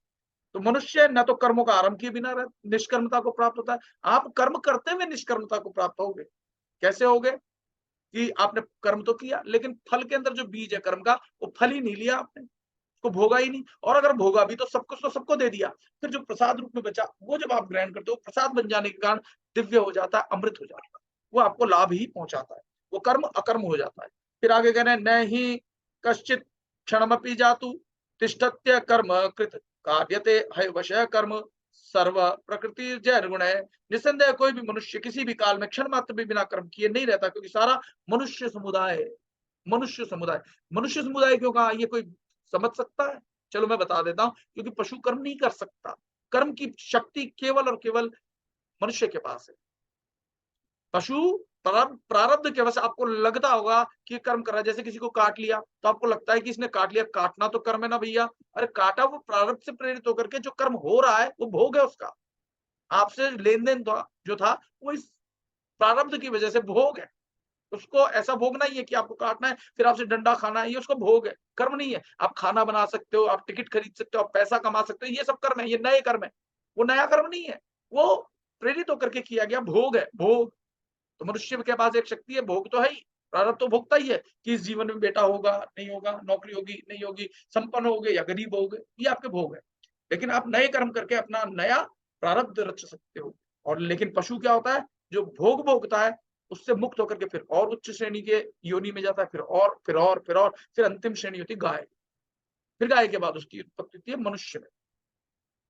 फिर कह रहे हैं कि कर्मेंद्रियाणि संयम्य ये आस्ते मनसा स्मरण इंद्रियार्थान विमूढ़ात्मा मिथ्याचार स उच्यते। जो मूढ़ बुद्धि मनुष्य इंद्रियों को हठ पूर्वक ऊपर से रोककर मन से उन इंद्रियों के विषयों का चिंतन करता है, वह मिथ्याचारी अर्थात दम्भी कहा जाता है। यानी लोगों को दिखाने के लिए क्या करते हैं लोग बाग, साधु का वेश धारण करके एकदम ऐसे कि मैं व्रत करूंगा और ये करूंगा, और मन में तो क्योंकि कर्म तीन प्रकार से होते हैं, ये समझ लो पहले आप, कि कर्म आप सोचो कि खाली शरीर से नहीं कर रहे हो तो कर्म है, कर्म नहीं हुआ। देखो मनसा वाचा और कर्म, बोलने से कर्म होता है, आपने गाली बक दी, किसी को चोट पहुंची, वो कर्म हो गया। इसलिए मौन रहना बहुत अच्छा है, आगे आके आप समझोगे मौन रखना भी एक साधना है, ठीक है। तो आप मनसा, मन से अगर आप कुछ नहीं कर रहे हो शरीर से, मन से सोच रहे हो कि लड्डू पेड़े बर्फी व्रत किया हुआ है और लड्डू पेड़े बर्फी मन से भोग रहे हो, तो वो कर्म हो गया। तो जो ऐसे कर्म करता है, ऊपर से दिखावा करता है, मैं कुछ नहीं कर रहा हूँ, मैं बड़ा तपस्वी हूँ, मैं ये ज्ञानी हूँ, मैं ये तिलक लगा रहा हूँ, मैं ये कर रहा हूँ, वो कर रहा हूँ, लोगों को दिखावा, और लोग बाग भी बड़े ही आराम से वशीभूत हो जाते हैं इन क्रियाओं से, उनके चरणों को छूने बकते हैं, ये करते हैं, बड़े तपस्वी महाराज हैं। मैं ये नहीं कह रहा हूँ कि तपस्वी नहीं होते, तपस्वी भी होते हैं, लेकिन कुछ ऐसे होते हैं जिनको दम्भी कहा है भगवान ने, कि ऊपर से दिखाते हैं कि तप कर रहे हैं और अंदर से सब कुछ भोग रहे होते हैं, तो वो दम्भी कहा जाता है। इसलिए कर्म किए बिना कोई रह नहीं सकता, हो रहा है, आप करो या ना करो, किसके पर बस कारण हो रहा है, प्रकृति के तीन गुणों के कारण हो रहा है, कोई सतोगुण में, कोई तमोगुण में, कोई रजोगुण में। जो तीनों गुणों से परे हो गया वो तो फिर भगवान ही हो गया, वो परमात्मा ही हो गया, उसने अपनी आत्मा को ही जान लिया, वो आत्मस्थ हो गया। अभी हम देखो तीन स्थितियां होती हैं, मैं बार बार तीन का इसलिए उच्चारण कर रहा हूं कि त्रिपुरा रहस्य यही है, मनस्थिति, परिस्थिति, आत्मस्थिति। हम लोग अभी जो बहुत लोअर सेल्फ में है, वो कोई कह दे गधा तो बीपीआई हो जाता है। यानी रिमोट किसी और के हाथ में है, परिस्थिति में जी रहे हो आप। दूसरा जैसा चाहे आपको कर सकता है, प्रभावित कर सकता है। अगर गधा का आप दुखी हो गए, किसी ने कहा आप जैसा कोई मेरी जिंदगी में आए तो बात बन जाए और आप फूल करके कुप्पा, तो दूसरे के हाथ में रिमोट है। अपना रिमोट अपने हाथ में हो तो आत्म स्थिति में हो और मनस्थिति। अब आप दूसरों की बातों में नहीं आते हो, लेकिन आपका मन जो करता है वो करते हो। मन कहता है लड्डू खा ले और आपको शुगर है, आप खा लेते हो और एक नहीं फिर 10 खा लेते हो। तो ये मनस्थिति है। मन आपको डुबाएगा ही जब तक ये विशाल मन, पवित्र मन ना हो जाए। आगे चलते हैं। तो भगवान कह रहे हैं वो दम्भी होता है जो ऊपर से दिखावा करता है और अंदर से सब चीजें भोगता है। कल्पना में भोगता है, कल्पना में कुछ और देखता है, दृश्य देखता है। ऊपर से भोग नहीं कर रहा, लेकिन कल्पना में सब कुछ भोग लेता है। फिर कह रहे हैं नियतम कुरु कर्म त्वम कर्म ज्यायो हय कर्मण शरीर यात्रा चैते न प्रसिद्ध येद कर्मण। तू शास्त्र विहित कर्तव्य कर्म कर। कर्तव्य कर्म का मतलब क्या होता है? जो करने योग्य कर्म है, जो आप जिस वर्ण में आ गए हो। वर्ण से मतलब जाति नहीं है। अगर आप ब्राह्मण हो तो आपका ब्राह्मण मतलब आपका कर्म, आप शुरू से जैसे पैदा हुए, आप सांख्य योग का आपको ज्ञान है, तो आप क्या करोगे? ज्ञान दोगे तो आप ब्राह्मण हो। इसलिए भगवान का मुख जो है ब्राह्मण कहा गया है। ये नहीं कि वास्तव में ब्रह्मा जो ब्राह्मण है वो भगवान का सिर होता है, ऐसा नहीं। जो ज्ञान दे, जो शिक्षक होता है, जो टीचिंग्स देता है, जो राजा महाराजाओं को ज्ञान देता था ज्योतिष का, इस पे युद्ध करो, ऐसे करो, इससे में करो, वो करो, ये नहीं करो, वो ऐसा, ये होता था ब्राह्मण। क्षत्रिय वो होता था हाथ। हाथ का मतलब युद्ध, देश की रक्षा किससे करोगे? हाथों से लड़ करके ही तो करोगे। वो क्षत्रिय होता था। वैश्य कौन होता था? पेट। पेट का मतलब ये होता था जो सबका पालन पोषण करे। तो जो आज टैक्स दे करके जो भी पालन पोषण सरकार कर रही है, जो भी टैक्स दे रहे हैं, वो सब व्यापारी भी है। तो पहले क्या होता था? कृषि, गौरक्ष्य, वाणिज्य। जो कृषि, गौ की रक्षा और वाणिज्य, व्यापार करते थे और टैक्स राजा को देते थे। उससे राजा नगर में सुख सुविधाएं उत्पन्न करता था। वो होते थे व्यापारी। ठीक इसी प्रकार से पेट जब भोजन करके, पेट सभी अंगों में बराबर बराबर उसका पोषण करता है, वो वैश्य होता था। जातिगत नहीं था। भेद बुद्धि नहीं लाना, भगवान दूर हो जाएंगे, पक्का है। जब तक सही ढंग से समझ में नहीं आएगा, तब तक भगवान से दूर रहोगे और आपको लगेगा मैं तो बड़ा ज्ञानी हूँ। वो दम्भी होता है। जिसको स्वयं ही लगने लग जाता है ना मेरे जैसा विद्वान नहीं, मैं तो बड़ा ज्ञानी हूँ, मैं तो बड़ा तपस्वी हूँ, वो दम्भी होता है, वो ज्ञानी नहीं होता। तो शास्त्र विहित कर्म कर, तो आपको जब चेतना उठेगी आपको पता चल जाएगा मुझे ये कर्म करना है, ये शास्त्र विहित है। अब शास्त्रों में तो कह दिया कि देवों को पूजने वाले देवताओं को पूजते हैं, भूतों को पूजने वाले भूतों को पूजते हैं, लेकिन वो अविधि पूर्वक है। क्यों अविधि पूर्वक है? क्योंकि यद्यपि सब एक ही परमात्मा की पूजा कर रहे होते हैं। जिन भूत प्रेतों का आप पूज रहे हो, जिन देवी देवताओं को आप पूज रहे हो, वो भी किसी और को पूज रहे हैं। भगवान शिव का जो साकार स्वरूप दिखाते हैं, वो भी आंख बंद करके जो राम जप रहे होते हैं, वो राम नहीं, वो और ही राम है। वो समझाने के लिए। क्योंकि दो चीज मैंने पहले भी बताई, थ्योरेटिकल, प्रैक्टिकल। थ्योरेटिकल में गूढ़ ज्ञान है, प्रैक्टिकल करके जब बताते हैं तो हम प्रैक्टिकल से समझते हैं। क्योंकि पश्चिमी लैंग्वेज, सिगरेट पीते हुए आप बच्चे को कहोगे कि सिगरेट पीना गंदी बात है, तो बच्चा सोचेगा अच्छा जब मैं इनकी उम्र में आऊंगा तब अच्छी बात होगी, वो पिएगा, निश्चित रूप से पिएगा। पश्यंती, देख रहा है। पश्यंती ज्यादा पावरफुल लैंग्वेज है। तो इसी प्रकार से जो कर्म करने योग्य वही करने चाहिए, और कर्म न करने से की अपेक्षा कर्म करना श्रेष्ठ है। और तथा कर्म न करने से तो तेरा शरीर निर्वाह भी सिद्ध नहीं होगा। अब आप कर्म ही नहीं करोगे तो खाओगे क्या? कर्म करोगे तभी तो नोट पानी आएंगे। कमाने के लिए शरीर निर्वाह नहीं हो पाएगा, तो शरीर को चलाने के लिए अब कमाना होगा। वो भी कर्म ही तो है, तो सकाम कर्म ही तो है। तो कर्म के करे बिना तो तेरे शरीर का निर्वाह नहीं होगा। फिर कह रहे हैं यज्ञार्थात कर्मणो अन्यत्र लोको अयम कर्म बंधन तदर्थम कर्म कौन्तेय मुक्त संग समाचार है। यज्ञ के निमित्त किए जाने वाले कर्मों से आसक्ति, कर्मों के अतिरिक्त दूसरे कर्मों में लगा हुआ मनुष्य समुदाय कर्मों से बंधता है। इसलिए अर्जुन तू आसक्ति से रहित होकर के, यानी कर्म में आसक्ति ना हो। जो आपको आसान लगता है मैं ये कर लेता हूँ, उसमें आसक्त हो गए आप। जो भी काम हो जाए करने योग्य है, क्योंकि आपका ट्रांसफर हो गया, तो अब आपको वही काम है, उसकी प्रैक्टिस करनी, आए ना सीखना है, करना है ना। और आसक्ति हो गई, सिफारिश लगाते डोल रहे हो, तो आप कंफर्ट जोन चाहते हो। जो स्वतः कर्म मिल जाए वो करना ही कर्तव्य है, और जो करने योग्य कर्म है उसको कर देना ही। आप जो है कर्म करते हुए भी भगवान की कर्म योग से साधना कर रहे हैं, तो उस यज्ञ के निमित्त बलि बांधि कर्तव्य कर्म कर। फिर कह रहे हैं सहयज्ञ प्रजा सृष्ट्वा पुरोवाच प्रजापति अनेन प्रविश्य रमेश वो तो विष्ट काम दुख की प्रजापति ब्रह्मा ने कल्प के आदि में, कल्प के आदि में, कल्प का मतलब होता है कि जैसे ये ब्रह्मांड में सृष्टि और संहार जो अंत में होता है ना, महाप्रलय और उत्पत्ति, तो ये जब शुरू, ऐसे 14 मनवंतर जा चुके, ऐसे एक मनु, ऐसे ही आपके जो इस्लाम में आप पढ़ोगे ना तो उम्मत कहते हैं, उम्मत। जैसे आप कहोगे ना कि मोहम्मद साहब तो अभी 600-700 साल पहले, 700-800 साल पुराना होगा इतिहास, इस्लाम धर्म तो पहले था ही नहीं, तो वो कहेंगे कि जी इससे पहले भी था, इससे पहले मोहम्मद साहब की उम्मत नहीं थी। वो कहेंगे ईसा अलैहिस्सलाम, मूसा अलैहिस्सलाम, जिब्राइल, जाने किन-किन के नाम लेंगे। कहने का तात्पर्य ये है कि आपको लगता नहीं एक ही कल्प है, ऐसे कई कल्प हो चुके हैं। जैनियों से आप पूछोगे तो वो भी कहेंगे महासर्ग, महाप्रलय ऐसे ही कल्प होते हैं। तो वो कह रहे हैं कि जो भी जिस भी कल्प की बात कर रहे हैं, वो कह रहे हैं कि प्रजापति ने, ब्रह्मा ने कल्प के आदि में यज्ञ सहित प्रजाओं को रचकर उनसे कहा कि तुम लोग इस यज्ञ के द्वारा वृद्धि को प्राप्त हो, और यह यज्ञ तुम लोगों के इच्छित भोग प्रदान करने वाला हो। अब देखो यज्ञ दो प्रकार के हैं। एक होता है द्रव्य यज्ञ। द्रव्य का मतलब समझते हो ना, पदार्थ रूपी यज्ञ, जो आप करते हो ना, स्वाहा इदम इदम न अग्निमम इदम नमम, है ना, ऐसे करके जो आप मंत्र बोल के करते हो, वो यज्ञ है द्रव्य यज्ञ। और दूसरा यज्ञ जो है वो ये है, आप कर्म तो खूब कर रहे हो लेकिन त्याग कर रहे हो फल का, तो त्याग ही यज्ञ है। सांस ली और फिर सांस लेने के बाद जब आप त्याग करते हो, सांस निकालते हो, वो यज्ञ है। भोजन किया और फिर जब सुबह जो मलमूत्र बाहर निकालते हो, वो यज्ञ है। अगर आप यज्ञ करोगे तो आप पुष्ट रहोगे, पुष्ट मतलब स्वस्थ रहोगे।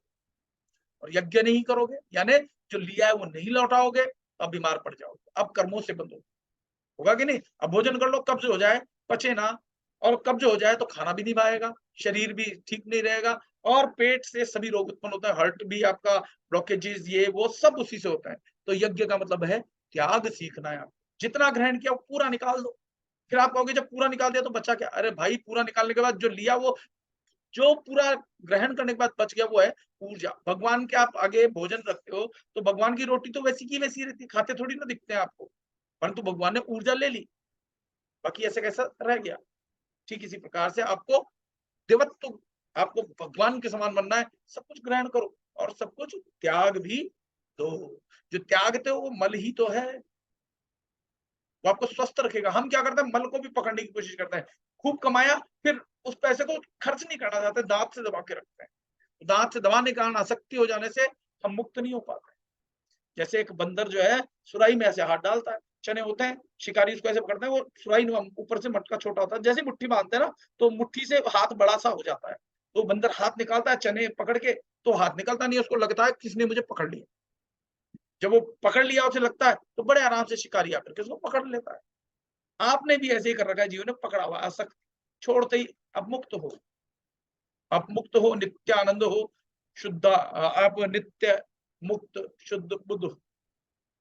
हमने आसक्ति कर रखी है रिश्तों से, नातों से। अब इसका मतलब मैं बिल्कुल ये नहीं कह रहा हूं कि आपको परिवार को छोड़ना है, आप समझना, परिवार में बल्कि और अच्छे से आप कर्तव्य कर्म करना, अनकंडीशनल लव बढ़ाना, उनको सब कुछ दे देना, कमाना दे देना, और भोग रूप में थोड़ा ग्रहण करना, क्योंकि आपके पिछले जीवन की वजह से तो आपके साथ है, आपके कर्म बाकी हैं, इसलिए वो आपके साथ है।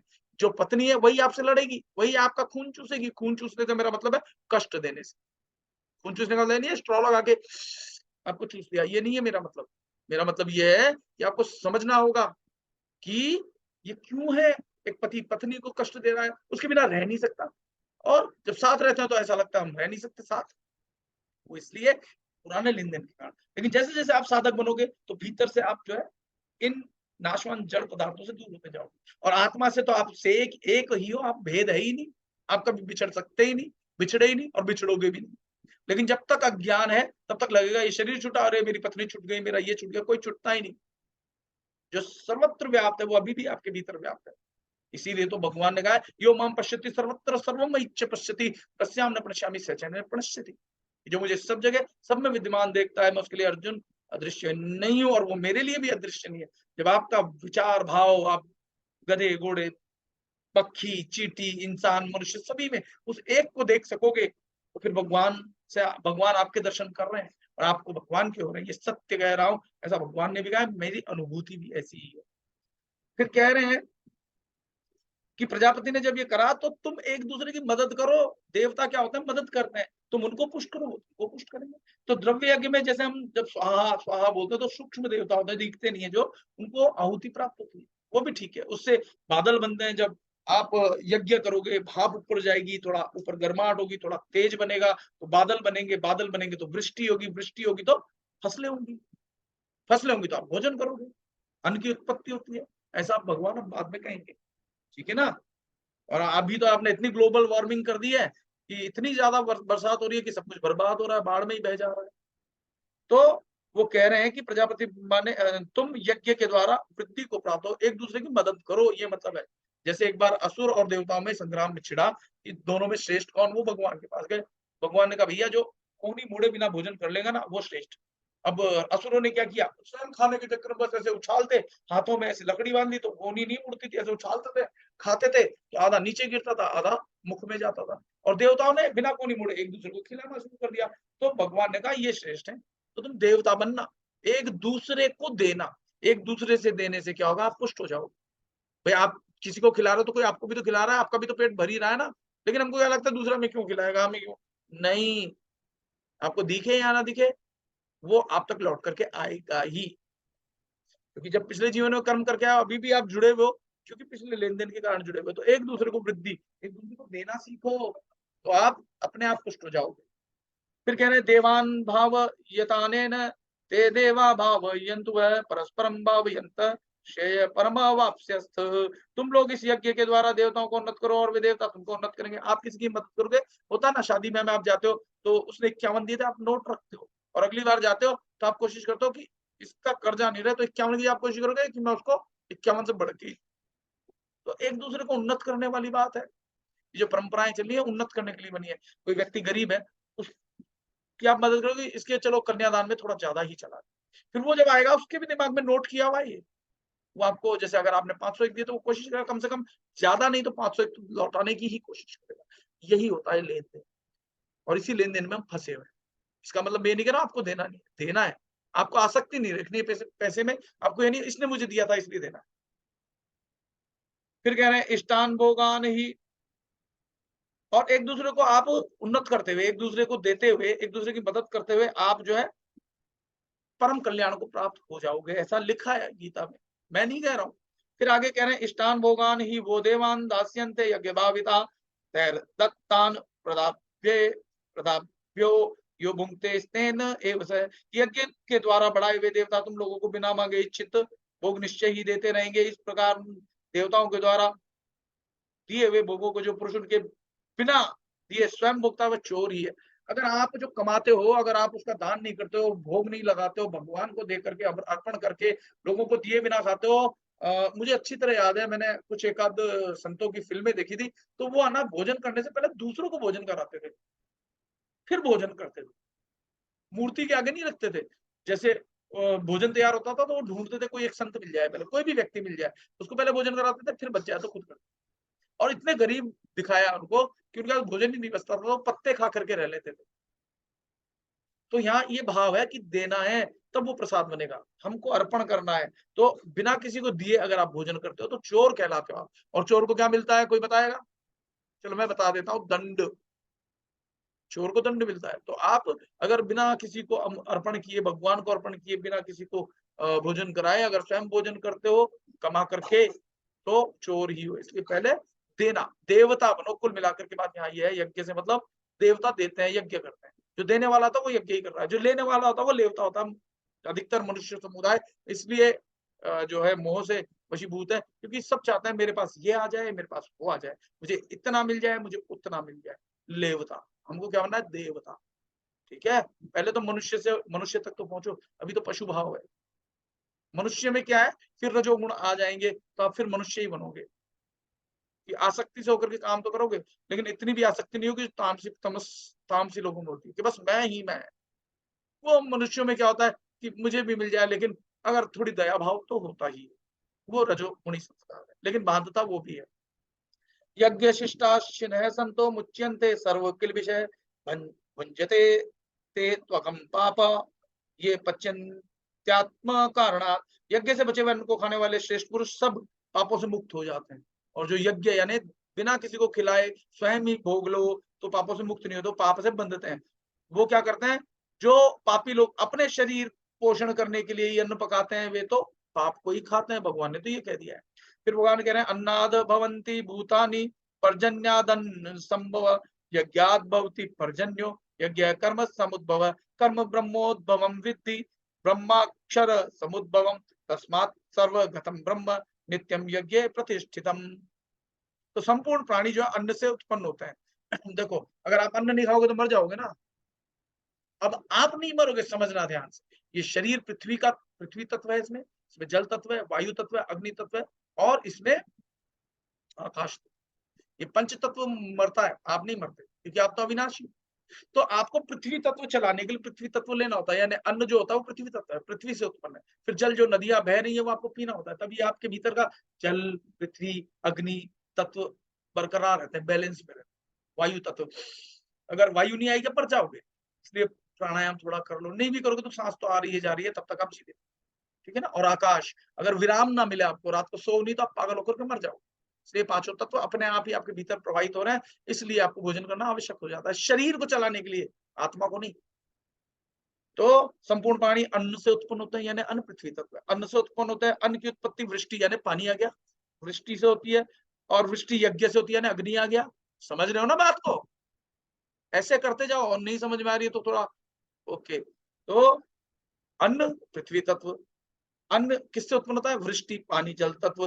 फिर यज्ञ किससे होता है, अग्नि तत्व। फिर विहित कर्मों से उत्पन्न होता है। इन तीन तत्वों को अगर आप समझ लोगे तो फिर और ऊपर शुद्धि होनी शुरू हो जाती है। कर्मों से उत्पन्न हो रहा था, कर्म समुदाय को तू वेद से उत्पन्न जान। और ये जो कर्म आदि आप कर रहे हो ना, ये मन प्राण वायु, ठीक है ना, ये कर्म से होते हैं।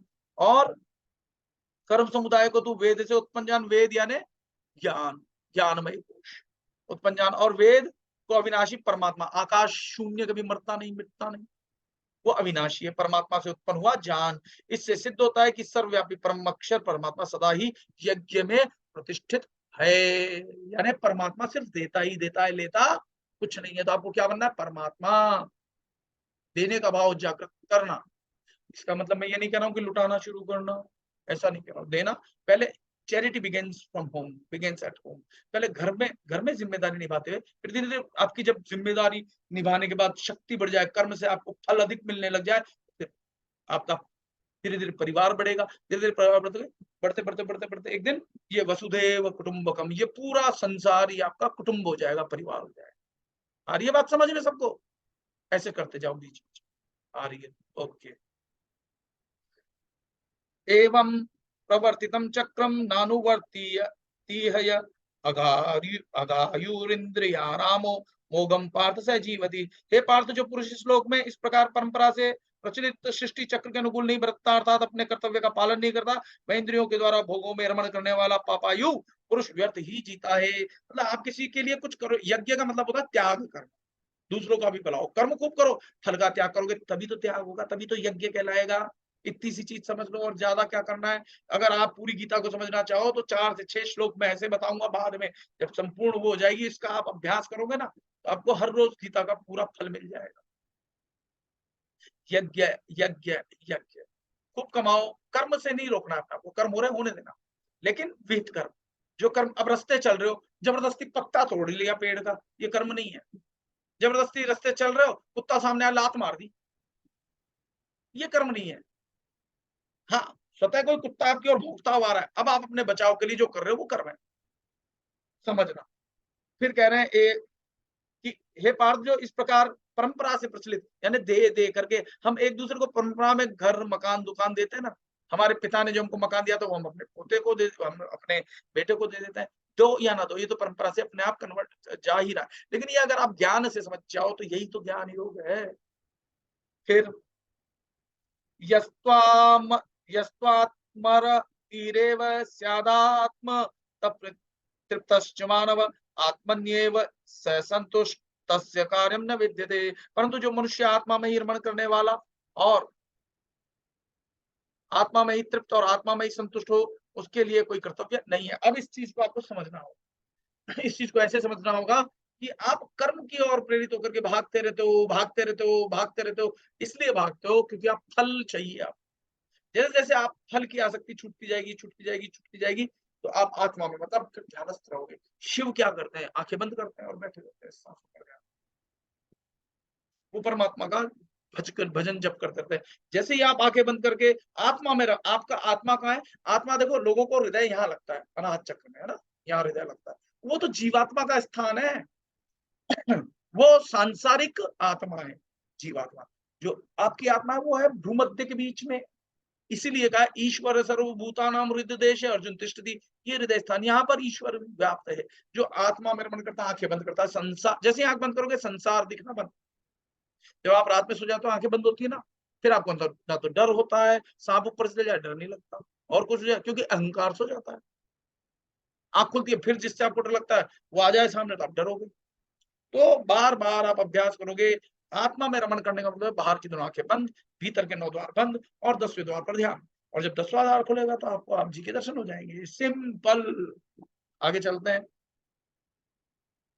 तो फिर उसके लिए कोई कर्तव्य कर्म नहीं रहता। जैसे जैसे जैसे जैसे आप वैराग्य को प्राप्त होगे तो आपके चारों ओर इतनी ऊर्जा, इतनी शक्ति आ जाएगी, स्वतः ही होने लगेगा। अब जैसे नित्यानंद बाबा है, वो तो लंगोटी में रहते थे, धन पैसे की कोई कमी होती थी, पीछे भागता आता था उनके पैसा, लक्ष्मी, सब कुछ। राम, भगवान राम का तप करते करते जो कहते हैं ना, तो पीछे कहे तो कबीर, कबीर जो है भगवान उनके पीछे भागते रहे, और कबीर कहते हैं मैं नहीं जानता। तो वो स्थिति आ जाएगी, आपके पीछे माया भागेगी, पैसा आपके पीछे भागेगा। और अगर आप पैसे के पीछे भागोगे, कर्म से आसक्त होकर के फल के पीछे भागोगे, तो पैसा आपसे आगे भागेगा, आप पकड़ नहीं पाओगे। इसलिए भगवान उस अविनाशी की ओर भागो, बाय प्रोडक्ट के रूप में आपके पीछे पैसा, संपन्नता अपने आप भागेगी। लेकिन ये भी ध्यान रखना है कि पैसे का भोग नहीं करना है, वरना फंस जाओगे। आशाराम ये वो अनेक होते रहते हैं, कोई भी हो सकता है। मैं उनका नाम बुराई के रूप में नहीं ले रहा हूँ, सिर्फ उदाहरण के रूप में ले रहा हूँ। मैं कौन होता हूँ किसी की निंदा करने वाला? वो भी अच्छे संत हैं, कर्मा है। अगर आप अटकोगे, फल के भोग में लग गए, हो सकता है फंस जाओ, क्योंकि काल ने जो भगवान अवतरण करके आते हैं उनको भी नहीं छोड़ा है। और हमें काल से, महाकाल से भी अकाल पुरख तक की यात्रा करनी है, जहां से फिर मौत नहीं होती है। वहां मृत्यु नाम की कोई चीज ही नहीं है। वहां हमेशा से आप रहते आए हो, आप उसी देश के वासी हो। आप नीचे आए, माया में फंस गए, इसलिए दुख और सुख दोनों भोग रहे हो। फिर वहां आनंद है, सुख है तो दुख है, दिन है तो रात है। वहां सिर्फ प्रकाशमान शरीर है, मृत्यु को प्राप्त होता ही नहीं। मोक्ष उसी को कहते हैं, ना जन्म है ना मृत्यु है, एक स्थिर स्थिति है, खुश, आनंद, प्रसन्न। फिर आगे चलते हैं। वो कहते हैं नैव तस्य कृता कृतेनार्थो न कृते कश्चन न चास्य सर्वभूतेषु कश्चिद अर्थ व्यपाश्रय। उस महापुरुष का इस विश्व में ना तो कर्म करने से कोई प्रयोजन रहता है कि मुझे काम करना पड़ेगा। अभी हमको चिंता रहती है ना, क्यों? और बेटे के लिए ये करना है, वो करना है, लेकिन उसका कोई प्रयोजन नहीं रहता। वो धीरे धीरे सभी रिश्तों से मुक्त हो जाता है। ठीक है ना? उस महापुरुष का इस विश्व में न तो कर्म करने से कोई प्रयोजन रहता है, न कर्म न करने से। मान लो कोई कर्म आ गया, तो ऐसा नहीं कि मैं नहीं करूंगा, वो जो स्वतः प्राप्त कर्म है उसको करेगा। और ये नहीं है कि जबरदस्ती हम क्या करते हैं, कर्म करने लगते हैं, कमाने के लिए बग रहे हैं, वहां बग रहे हैं। मैं ये नहीं कह रहा हूं आप कर्म मत करना। अभी जो आपको सकाम कर्म, आपकी जो स्वतः प्राप्त हो रखा है, आपको जो क्योंकि परिवार प्राप्त हो गया, तो इसलिए आपका दायित्व बनता है कि कर्म करो। तो ये स्वतः आपको परिवार आदि पिछले जीवन के कारण मिला है, तो अभी आपको कर्म करना है। लेकिन जैसे जैसे आप मुक्त होते जाओगे, मुक्त होते जाओगे, मुक्त होते जाओगे, तो कोई प्रयोजन नहीं रह जाएगा। फिर आप शिव के समान आंखें बंद की, शिव बन जाओगे, आंखें खोली फिर शव बन जाते हैं हम। आंखें बंद करी, बुद्ध हो जाते हैं, आंखें खोली बुद्धू बन जाते हैं। आंखें बंद करके हम जब ध्यान ध्यान लगाते रहते हैं बारंबार बारंबार, इसी को कहते हैं अभ्यास योग युक्त है। और जब अभ्यास करते करते करते करते एक दिन ऐसा आएगा, अभी हम ध्यान में बैठते हैं कुछ लोग और ध्यान इधर उधर भटकता है, अभ्यास नहीं। जब आप लगातार कोशिश करोगे, एक दिन आपका ध्यान भटकेगा नहीं। जैसे आंख बंद करोगे तुरंत भगवान के दर्शन भीतर होना शुरू हो जाएंगे। वो कहलाता है कौशलम तू कौनते, आपको कुशलता प्राप्त हो जाएगी, ध्यान का अभ्यास हो जाएगा, ज्ञान प्रकाशित हो जाएगा। फिर कहते हैं कि तस्माद असक्त सततम कार्यम कर्म समाचर, असक्तो हय चरण कर्म परमाप्नोति पुरुष। इसलिए तू निरंतर आसक्ति, आसक्ति वर्ड को अंडरलाइन कर लो, लिख लो कहीं। आसक्ति से रहित होकर, आसक्ति किसे? फल से रहित होकर सदा कर्तव्य कर्म को भली भांति करता रह। क्योंकि आसक्ति रहित होकर कर्म करता हुआ मनुष्य परमात्मा को प्राप्त हो जाता है, कर्म को प्राप्त नहीं होता, संसार को प्राप्त नहीं होता। संसार की उत्पत्ति, संसार से क्या उत्पन्न होता है? फल। अन्न कहां उत्पन्न होता है? पृथ्वी पे। ये सब जड़ है। इस जड़ के भीतर जो शक्ति है वो परमात्मा की है। इस शरीर के भीतर, इस जल, पृथ्वी, अग्नि, वायु, आकाश, मन बुद्धि अहंकार जो चल रहे हैं आपकी आत्मा की शक्ति से चल रहे हैं। आत्मा निकली, फिर ये शरीर तो वैसा ही है, फिर क्यों नहीं चल रहा? नहीं चल रहा ना, फिर कहाँ का अहंकार, जब शरीर तो पड़ा है सिकंदर का भी। उस भूमि से जाके पूछो कि आजकल सिकंदर कहाँ है, तो आपको पता चलेगा वो भी भूमि में दफना दिया गया है। कितने आ गए, कितने चले गए। आगे चलते हैं।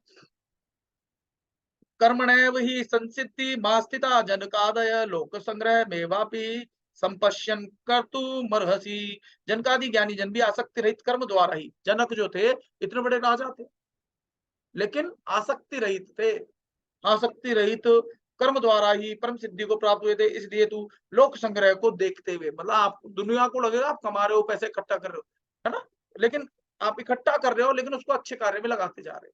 लोक संग्रह, लोगों को लगा रहे हैं तो पैसे कमाने भाग रहे, नहीं, कमाना है आपको, है ना, और अच्छे अच्छे कार्यों में लगाना है, दूसरों को भले में लगाना है। खूब कमा रहे हो, दान करो, दुखियों के दुख दूर करो, है ना। लोक संग्रह को देखते हुए भी तो कर्म करने ही के ही योग्य है, अर्थात ये कर्म करना ही उचित है। यद्यदाचरति श्रेष्ठ तत्देवे तरोजन स यत् प्रमाणम कुरुते लोक तदनुवर्तते। कि श्रेष्ठ पुरुष तो जो जो आचरण करता है, अन्य पुरुष भी वैसा वैसा आचरण करता है। यानी आपके बच्चे जैसे आपको देख करके सीखते हैं, वैसे ही श्रेष्ठ पुरुष को देख करके पूरा जगत उसके अनुसार कर्म करने की कोशिश करता है ना। तो इसलिए ये ध्यान रहे कि अन्य पुरुष भी वैसा वैसा आचरण करते हैं। वह जो कुछ प्रमाण देता है समस्त मनुष्य समुदाय उसी के अनुसार बरतने लग जाता है। जैसे मान लो क्रिकेटर हैं, वो सचिन तेंदुलकर को फॉलो करने की कोशिश करते हैं। अभी मान लो महेंद्र सिंह धोनी आया, तो विकेट कीपर्स और जो आ रहे हैं उनको फॉलो करने की कोशिश करते हैं। इसलिए अगर आप श्रेष्ठ बनोगे तो लोग आपका अनुसरण करेंगे। अगर आपने अपने घर में ही ये सिखा दिया कर्म नहीं करना चाहिए, तामसी प्रवृत्ति उत्पन्न कर ली, तो आपके बच्चे भी ऐसे ये मेरे बस का काम नहीं है, मैं नहीं जाऊंगा बाजार, उसको बोलो ना। अगर आप आलस्य दिखाओगे तो आपके बच्चे भी वही सीखेंगे। इसलिए आपको दिखाना है। न मे पार्थास्ति कर्तव्यम त्रिषु लोकेषु किंचन नान वाप्तम वाप्तव्यम वर्त एव च कर्मणि। अर्जुन को कहते हैं यानी कि मुझे इन तीनों लोक में न तो कुछ कर्तव्य है और ना ही कोई प्राप्त करने योग्य वस्तु है, या भगवान में स्थित होकर के बोल रहे हैं कि कोई भी वस्तु मुझे प्राप्त नहीं है, फिर भी मैं कर्म में ही बरतता हूँ, जो करने योग्य कर्म है वो करता हूँ। फिर कह रहे हैं यदि हय हय हम न वर्तेयम जातो कर्मण्य तद्दित मम वर्तमानु वर्तन्ते मनुष्य पात सर्वसे। क्योंकि अगर मैं लीड बाय एग्जांपल उदाहरण पेश नहीं करूंगा तो लोग बाग भी ऐसे ही कहेंगे, कहते ही हैं। अगर भगवान की अच्छी चीजें हैं तो लोग बाग, जो लोगों को लगता है अपनी चेतना के अनुसार, तो बुराई में भी कहते हैं कि कृष्ण करे तो लीला और मैं करूं तो पता नहीं, ऐसे गाना भी है। तो हर आदमी जो है ना आचरण करने की कोशिश करता है, और हर आदमी के आचरण करने के पीछे उसकी चेतना प्रबल होती है। अगर मान लो कोई व्यक्ति चाकू को ले तो डाकू तो हत्या करेगा लेकिन डॉक्टर तो बचाएगा। हथियार वही है लेकिन आप अपनी चेतना के अनुसार उसका अर्थ लगाते हो। तो कहने का मतलब भगवान कह रहे हैं कि अगर मैं कर्म करता हुआ नहीं दूंगा तो लोग बाग भी कहेंगे कि वो नहीं करता तो मैं क्यों करूं।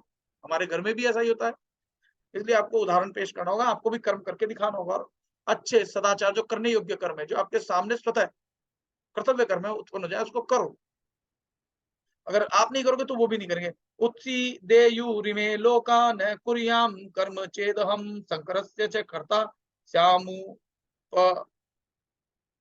हन्याम्यहं प्रजा। इसलिए यदि मैं कर्म ना करूं तो ये सब मनुष्य नष्ट हो जाएं और मैं संकर्ता को करने वाला हूं, इस समस्त ये प्रजा को नष्ट करने वाला बनूं।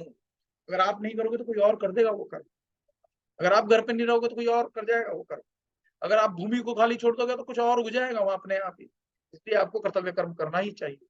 अगर ऐसा नहीं करोगे तो अगर कोई और कर गया जिसका उसका अधिकार नहीं है तो वर्ण संकर ही कहलाएगा। मैं सिर्फ एग्जाम्पल से ही समझा सकता हूँ, ज्यादा खोल के नहीं बोल सकता क्योंकि कुछ मर्यादाएं होती है, आप समझो। तो करने योग्य कर्म आपको करने ही चाहिए। सक्ता कर्मण्य विद्वांसो यथा कुर्वन्ति भारत कुर्याद विद्वांस तथा सक्ता चिकीर शूर लोक संग्रहम। कि हे भारत, कर्म में आसक्त हुए अज्ञानी जन जिस प्रकार कर्म करते हैं, आसक्ति रहित विद्वान भी लोक संग्रह करना चाहता हो उसी प्रकार कर्म करे। हो सकता है लोग कहें कि यार ये भी तो कर्म कर रहा है, ये भी तो पैसा जोड़ रहा है। लोगों को लग सकता है, लेकिन आपका फल से आसक्त नहीं है, फिर भी आप कर्म कर रहे हो। रतन टाटा भी तो कितना कमा रहा है, खूब कमा रहा है, लेकिन आसक्ति नहीं है। न जाने कितना दान दे देता है हर साल। उसने शादी भी नहीं की, वो भी खूब कमा रहा है। शायद अब तो टाटा ने कोई फ्लाइट एयरलाइंस भी खरीद ली है। कितना टाटा का ताज है, कितने ही व्यापार है, सब कुछ है, लेकिन फिर भी उसको फल से आसक्ति नहीं है। इसलिए उसको मैं जो है बहुत ज्यादा मानता हूँ कि वो बिल्कुल गीता के सच्चे ज्ञान पे चल रहा है। और और भी लोग हैं जो आ सकते हैं, 1 रुपया दान का नहीं देते, कमा रहे हैं, ठीक है, तो निश्चित रूप से वो वापस लौट करके आएंगे। फिर आगे कहते हैं प्रकृते क्रिय, फिर आगे क्या है, सक्ता कर्मण्य विद्वांसो, हाँ, न बुद्धि भेदम जनेयेद। 1 मिनट पहले मैं देख लेता हूँ कि 2 घंटे का हमको समय देना है, और उसी अनुसार हमें कर्म करना है। और अभी 9 तो बजने वाले हैं और 9:30 तक का समय, इसलिए अब मैं श्लोक पहले पढ़ दूंगा और समझाऊंगा आपको बाद में। न बुद्धि वेदम जनिये दज्ञानाम कर्म संगीनाम जोष्यत सर्व कर्माणि विद्वान युक्त है समाचरण। जिस प्रकार से अटल स्थित हुए ज्ञानी जन पुरुष शास्त्रित कर्मों में आसक्ति वाले ज्ञानियों की बुद्धि में ब्रह्म अर्थात उनमें कर्मों में अश्रद्धा उत्पन्न न करे। जो ज्ञानी लोग हो जाते हैं वो फिर उनमें ऐसा नहीं करे कि ये कर्म ऐसा नहीं करना चाहिए, जो जैसे कर रहा है कर्म तो करने देना चाहिए।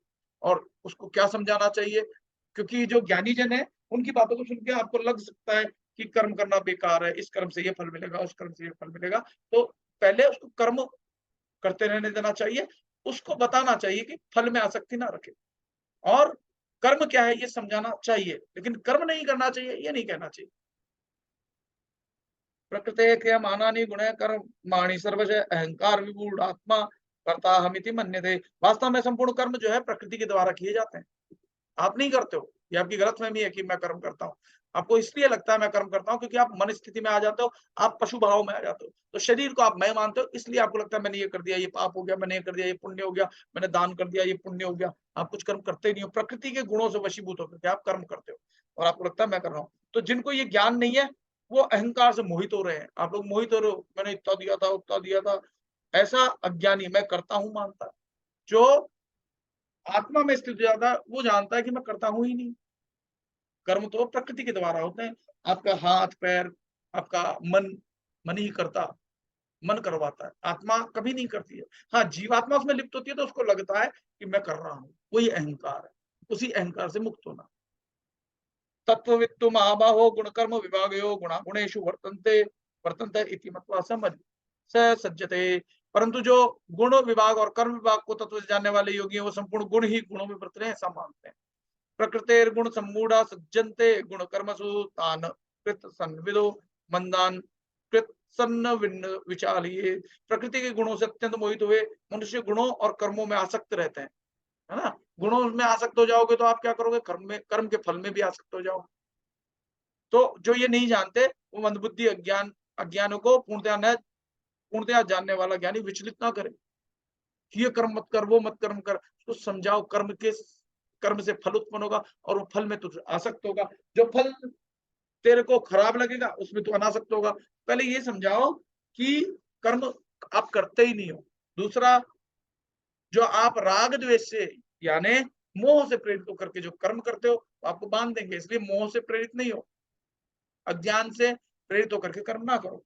फिर मयि सर्वाणि कर्माणि सन्न्यस्य अध्यात्म चेतसा निराशी निर्ममो भूत्वा युद्धस्व विगत द्वारा। मुझ अंतर्यामी परमात्मा में लगे हुए चित्त द्वारा संपूर्ण कर्मों को मुझ में अर्पण करके आशा रहित, ममता रहित और संताप रहित होकर युद्ध कर। अब देखो, यहाँ युद्ध जो करना था कर्म से मतलब था, लेकिन ये युद्ध करने के लिए जो प्रेरित किया गया इसमें आसक्ति थी अर्जुन की भी। जब उन्होंने निर्णय ही ले लिया, क्योंकि उनको सुई बराबर नोक बराबर भी जो है आसक्त वो भी था दुर्योधन मोह से, और यहाँ अर्जुन भी था कि हम फिर ठीक है हम ले लेंगे, युद्ध करेंगे, युद्ध का डंका बजा दिया। आज मान लो आपके घर, मैंने ऐसे लोग भी देखे हैं जिनके पास कुछ नहीं था और घर से निकाल दिए गए, और वो घर से निकल गए, युद्ध उद्ध की कोई बात नहीं है, उन्होंने मेहनत की, बाहर गए, मेहनत की, और वो आज बहुत बड़े व्यापारी हैं, बड़े बड़े व्यापारियों से ज्यादा व्यापार है। हमारे जानकारों में ही मेरी मामा के मामा, मेरी मामी के मामा जी थे, वो किसी जमाने में, आज उनके जो बड़ौदा में कई होटलों में कैंटीन है, कई बड़े बड़े, कई मतलब व्यापार है, साड़ियों वाड़ियों की दुकान है। वो जब निकले थे तो उनके पास 25 पैसे की उन्होंने मूंगफली ली थी। एक दिन खाना नहीं खाया था, 25 के 50 पैसे किए थे मूंगफली से। फिर दूसरे दिन उन्होंने थोड़ा खाना खाया, फिर उन मूंगफलियों को बेचते बेचते आज वो करोड़पति, मेरे ख्याल में अरबपति भी हो सकता है। तो घर से कुछ नहीं मिला। जो कर्म करने वाला होगा ना, वो कहीं भी कर्म कर लेगा। यहाँ युद्ध से मतलब कर्म से है, तो आप समझना इस बात, क्योंकि भगवान आगे कहेंगे कि जो मुझ में दूसरे में बैठे हुए या खुद में बैठे हुए परमात्मा को तकलीफ देता है, वो मुझको ही तकलीफ देता है, आएगा बाद में। तो यहाँ युद्ध से मतलब कर्म से है। और यहाँ युद्ध इसलिए चल रहा है क्योंकि भगवान क्या कहना चाह रहे हैं कि तू आसक्ति रहित होकर के कर, लेकिन अब युद्ध होगा वो आसक्ति सहित होगा, इसलिए बंधते हैं, इसलिए पाप कर्म होते हैं। जो कोई ये में मतमिदं नित्यम अनुतिष्ठन्ति मानवा श्रद्धावन्तो न यूयन्तो मुच्यन्ते ते अपि कर्म भी। जो मनुष्य दोष दृष्टि से रहित होकर के, यहाँ दोष दृष्टि भी रहेगी, दोष दृष्टि से रहित और श्रद्धा युक्त होकर मेरे इस मत का सदा अनुसरण करते हैं, वे भी संपूर्ण कर्मों से छूट जाते हैं। ये त्वे तदभ्य सूयन्तो नानुतिष्ठन्ति मे मतम सर्वज्ञान विमूढ़ांस्तान विद्धि नष्टान चेतसे। परंतु जो मनुष्य मुझ में दोषारोपण, मुझ में यानी हम क्या करते हैं, आत्मा को जब कोई गलती जाती है तो हम आत्मा से दुखी होना शुरू कर देते हैं। हम दोषी किसको ठहराते हैं? आत्मा। आत्मा कर्म ही नहीं करती, फिर भी हम अपने आप को दोषी ठहराना शुरू कर देते हैं। तो जो मनुष्य उस परमात्मा, वो कह रहे हैं जो मुझको, यानी परंतु जो मनुष्य दोषारोपण करते हुए मेरे मत के अनुसार नहीं चलते, कर्म भी नहीं करते और भगवान में दोष करते, मेरे साथ ही ऐसा क्यों, मैंने तो किसी का बुरा नहीं किया, फिर मेरे साथ ही बुरा क्यों होता है? जो कुछ किया मन ने किया और मन ही भोग रहा है आज जीव रूप में, ठीक है ना? तो फिर भगवान में दोषारोपण करते हैं, भगवान मैंने तो किसी का बुरा ही नहीं किया, मेरे साथ ही हमेशा ऐसा क्यों होता है, मैंने तो किसी का कुछ किया ही नहीं, सब मेरे साथ ही ऐसा क्यों हो रहा है? क्योंकि भगवान में आप दोषारोपण करते हो, फिर आप भगवान से दूर कैसे हो जाते हो कि उन मूर्खों को तू संपूर्ण ज्ञानों में मोहित हुआ और नष्ट हुआ ही समझ। फिर कहते हैं सदृशम चेष्टते स्वस्या प्रकृतिर्ज्ञानवान अपि प्रकृति यान्ति भूतानि निग्रहम किम करिष्यति। सभी प्राणी प्रकृति को प्राप्त होते हैं, अर्थात अपने स्वभाव के परवश। स्वभाव का मतलब आपने जिसके साथ अपना भाव रख लिया, आपका वो स्वभाव बन जाता है। जैसे आप डाकुओं में रहने लग जाओ, डकैती डालते डालते वो हैबिट को स्वभाव कहते हैं। आपका जो वास्तविक स्वभाव है वो तो आत्म आनंद है, आप उसको भूल चुके हो, स्मृति जा चुकी है। अभ्यास किसके साथ किया है? नाशवान जड़ के साथ आप जुड़ गए, तो स्वभाव आपका वो बन जाता है। तो कह रहे हैं कि सभी प्राणी प्रकृति को प्राप्त होते हैं, अर्थात अपने स्वभाव से परवश हुए कर्म करते हैं, जिस और आसक्ति रखते हो वही उनका स्वभाव बन जाता है। तो उससे प्रभावित होकर के ज्ञानवान भी अपनी प्रकृति के अनुसार चेष्टा करता है, फिर इसमें किसी का हट क्या करेगा? तो ज्ञानवान क्या, जो ज्ञानी होते हैं वो फिर सतोगुण कर्म करते हैं, भगवान के लिए ही कर्म करने लगते हैं, और कर्म करते करते करते करते करते फल की आसक्ति करते करते वो निर्गुण निराकार अवस्था में प्रवेश कर जाते हैं। इंद्रियस्येन्द्रियस्यार्थे रागद्वेषो व्यवस्थितौ तयोर्न वशमागच्छेतौ हयस्य परिपन्थिनौ श्रेयान् स्वधर्मो विगुण परधर्मात् स्वनुष्ठितात् स्वधर्मे निधनम श्रेय परधर्मो भयावह। हम क्या कर रहे हैं, हमारा धर्म क्या है? जैसे मान लो किसी बच्चे की हॉबी है फोटोग्राफी, और हम माता पिता क्या करते हैं, नहीं तुझे तो इंजीनियर बनना है, ठीक है ना? तो वो उसका स्वाभाविक कर्म नहीं था, आपने जबरदस्ती डाल दिया, अब वो क्या कर रहा है? रोटी रोजी ही कमा रहा है। लेकिन अगर उसने अपनी हॉबी के अनुसार, जो उसका स्वभाव, जो उसका नियत कर्म है, अगर वो करता तो वो कुछ और बन जाता। हमको लगता है कि नहीं, रोटी रोजी कमाने के लिए जो करेंगे वही, लेकिन आज अगर आप उसको छोड़ दो तो वो जो उसकी हॉबी है उससे भी रोटी रोजी कमा सकता है। महेंद्र सिंह धोनी को क्रिकेट का शौक था, नाम कमाया। अगर आपकी हॉबी ही आपके जीवन का कार्य बन जाए तो आप बहुत सफल हो, और एक आप केवल कमाने के लिए उसमें लगते हो तो फिर ऑटोमेटिकली आपकी आसक्ति फल से हो जाएगी।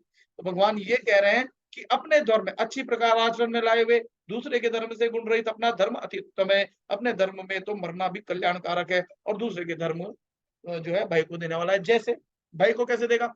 आज आपका मान लो हम लोग क्या करते हैं मालूम है? आपने देखा भी होगा कि जब शेयर मार्केट बहुत उछाल खाता है तो किसी से पूछोगे क्या कर रहे हो? ये अपना शेयर मार्केट का काम है, कोई राय मशवरा चाहिए तो बताना। प्रॉपर्टी का चलता था, क्या काम करते हो? भई अपना प्रॉपर्टी का काम है, प्रॉपर्टी में, है ना? प्रॉपर्टी का बूम खत्म, उसमें घाटा आने लग गया, वो काम छोड़ा और तीसरे काम में किया एक्सपोर्ट का काम है अपना, एक्सपोर्ट का। तो आपने देखा होगा लोग देखा-देखी, उसका वास्तविक कर्म क्या था? वास्तविक अपना जो उसका धर्म था, जो कर सकता था, जो उसके लिए करने योग्य था। मान लो अगर लता मंगेशकर को कह दे कि आप क्रिकेट खेलो तो हो सकता है क्या? या तेंदुलकर कह दे आप गाना गाओ तो हो सकता है क्या? जो जो उसका धर्म था, जो उसके भीतर की जो उसकी क्वालिटीज़ थी, जो उसको आसान लगता था। आसान लगने से मेरा मतलब ये नहीं कि आपके जीवन में परिस्थिति ऐसी जाए, अब मान लो तेंदुलकर को मैल्कम मार्शल की बॉल खेलनी है तो वो कहेगा कि मैं खेलूँगा नहीं। मार्शल आ जाए, अकरम ने वो वकार यूनुस ने उसकी बॉल मारी, कट गया, गिर गया, स्ट्रेचर आ गया, डॉक्टर आ गया, स्प्रे किया, बोले जो सामने खिलाड़ी था उसने कहा रिटायरमेंट ले लो, बाद में आ जाना। नहीं बोले मैं ही खेलेगा। वो धर्म, वो कर्म, मैं ही खेलेगा, एक गॉड बना दिया उसको, क्रिकेट का गॉड कहते हैं आज। तो आप अपने कर्म में से डरना नहीं, लेकिन जो आपका स्वभाव, जो आपका धर्म है, जो आपकी हॉबी आप समझो, उसको करना तो आप श्रेष्ठ रिजल्ट मतलब अपने धर्म में जो आपका खुद का है ना क्वालिटी उसको पहचान करके आप उसमें अगर काम करोगे, कर्म करोगे तो निश्चित रूप से आप सफल हो। दूसरे के काम में आप जाकर के देख करके करते ना अरे यार वो तो ये काम कर रहा है मेरे को भी वो करना चाहिए उसने तो वो तो करोड़पति बन गया। आप सक्सेसफुल नहीं होगे। अपने काम में तो मरना भी श्रेष्ठ है। दूसरे के काम को अपनाने से अच्छा अपने काम में ही मरना भी श्रेष्ठ है। मतलब दूसरे की देखा-देखी कहते हैं होड़ा होड़ गोडा फोड़। सुना है क्या ये किसी ने? कि दुखो दूसरों की देखा-देखी करोगे तो फिर गोड़े ही फूटेंगे। तो यहाँ भगवान जो कहना चाह रहे हैं वो इस तरह से कहना चाह रहे हैं। लेकिन अगर समझ में आए तो, ना समझ में आए तो कुछ नहीं किया जा सकता। ज्ञान तो भगवान ने भी अर्जुन को दिया था। लेकिन कितने भगवान ने एक जगह ये भी कहा है कि बहुनि में व्यतीतानि जन्मानि तव चार्जुन तान्यहं वेद सर्वाणि न तुम वेद परंतप कि अर्जुन तेरे और मेरे बहुत से जन्म हो चुके हैं, मैं जानता हूँ, तू नहीं जानता। बस इतना ही तो फ़र्क है। नर से नारायण की यात्रा करनी है, आपको ही भगवान बनना है। कि आप भगवान का ही अंश हो और अंश जैसे ही अंशी में मिल जाएगा, फिर आप में और भगवान में कोई भेद रहेगा नहीं। तो इसलिए भगवान कह रहे हैं कि अपने स्वधर्म में रहना तो ज़्यादा श्रेयकर है, बजाय दूसरे के धर्म में जाने से। अपने धर्म में बढ़ना श्रेष्ठ है। मतलब आपका जो काम है, एक और कहावत है, और करे तो डंका बाजे ऐसा है, अभी मुँह पे आ नहीं रहा अभी मुँह पे आ नहीं रहा लेकिन समझ सब गए होंगे। उसमें लास्ट में ऐसा था और करे तो डंका को खुद का काम ऐसे-ऐसे कुछ है। समझ गए होंगे ना आप सब लोग? जिसको समझ में आ गया जो मैं कहना चाह रहा हूँ वैसे कर दो। अभी मुँह पे आ नहीं रहा वो शब्द, वाणी कि को खुद का काम उसको साजे और करे तो जिसका हाँ, याद आ गया। जिसका काम उसी को साजे और करे तो डंका बाजे। यानी अपने धर्म में तो मरना भी श्रेष्ठ है और दूसरे की भी देख अगर आप करोगे तो निश्चित रूप से आप वहाँ सफल नहीं हो पाओगे। इसी को कहते हैं होड़ा-होड़, गोड़ा-फोड़। दूसरे को देख के नहीं करना, आपका जो कर्म है वो करना। उसमें आप कम कमाओ, ज़्यादा कमाओ क्योंकि आपको तो फल से आसक्त होकर के करना है। तो आप उसमें निश्चित रूप से बहुत आगे बढ़ जाओगे। फिर अर्जुन पूछता है, फिर संदेह आता है गुरु के प्रति कि अथ केन युक्तो अयं पापं चरति पुरुषः अनिच्छन्नपि वार्ष्णेय बलादिव नियोजितः। अर्जुन कहता है कि हे कृष्ण, तो फिर यह मनुष्य स्वयं न चाहता हो बलात् लगाए हुए की भांति किससे प्रेरित होकर के पाप का आचरण करता है? भाई चलो आपने कहा ऐसा करना चाहिए, ऐसा करना चाहिए, फिर भी आदमी है ना कर नहीं पाता है। उसको ऐसा लगता है कि कोई दूसरा है जो उसको उसको पता है चोरी नहीं करनी चाहिए लेकिन लोभ आ जाता है तो वो चोरी कर लेता है। तो उसी का जवाब भगवान दे रहे हैं कि क्या कारण है?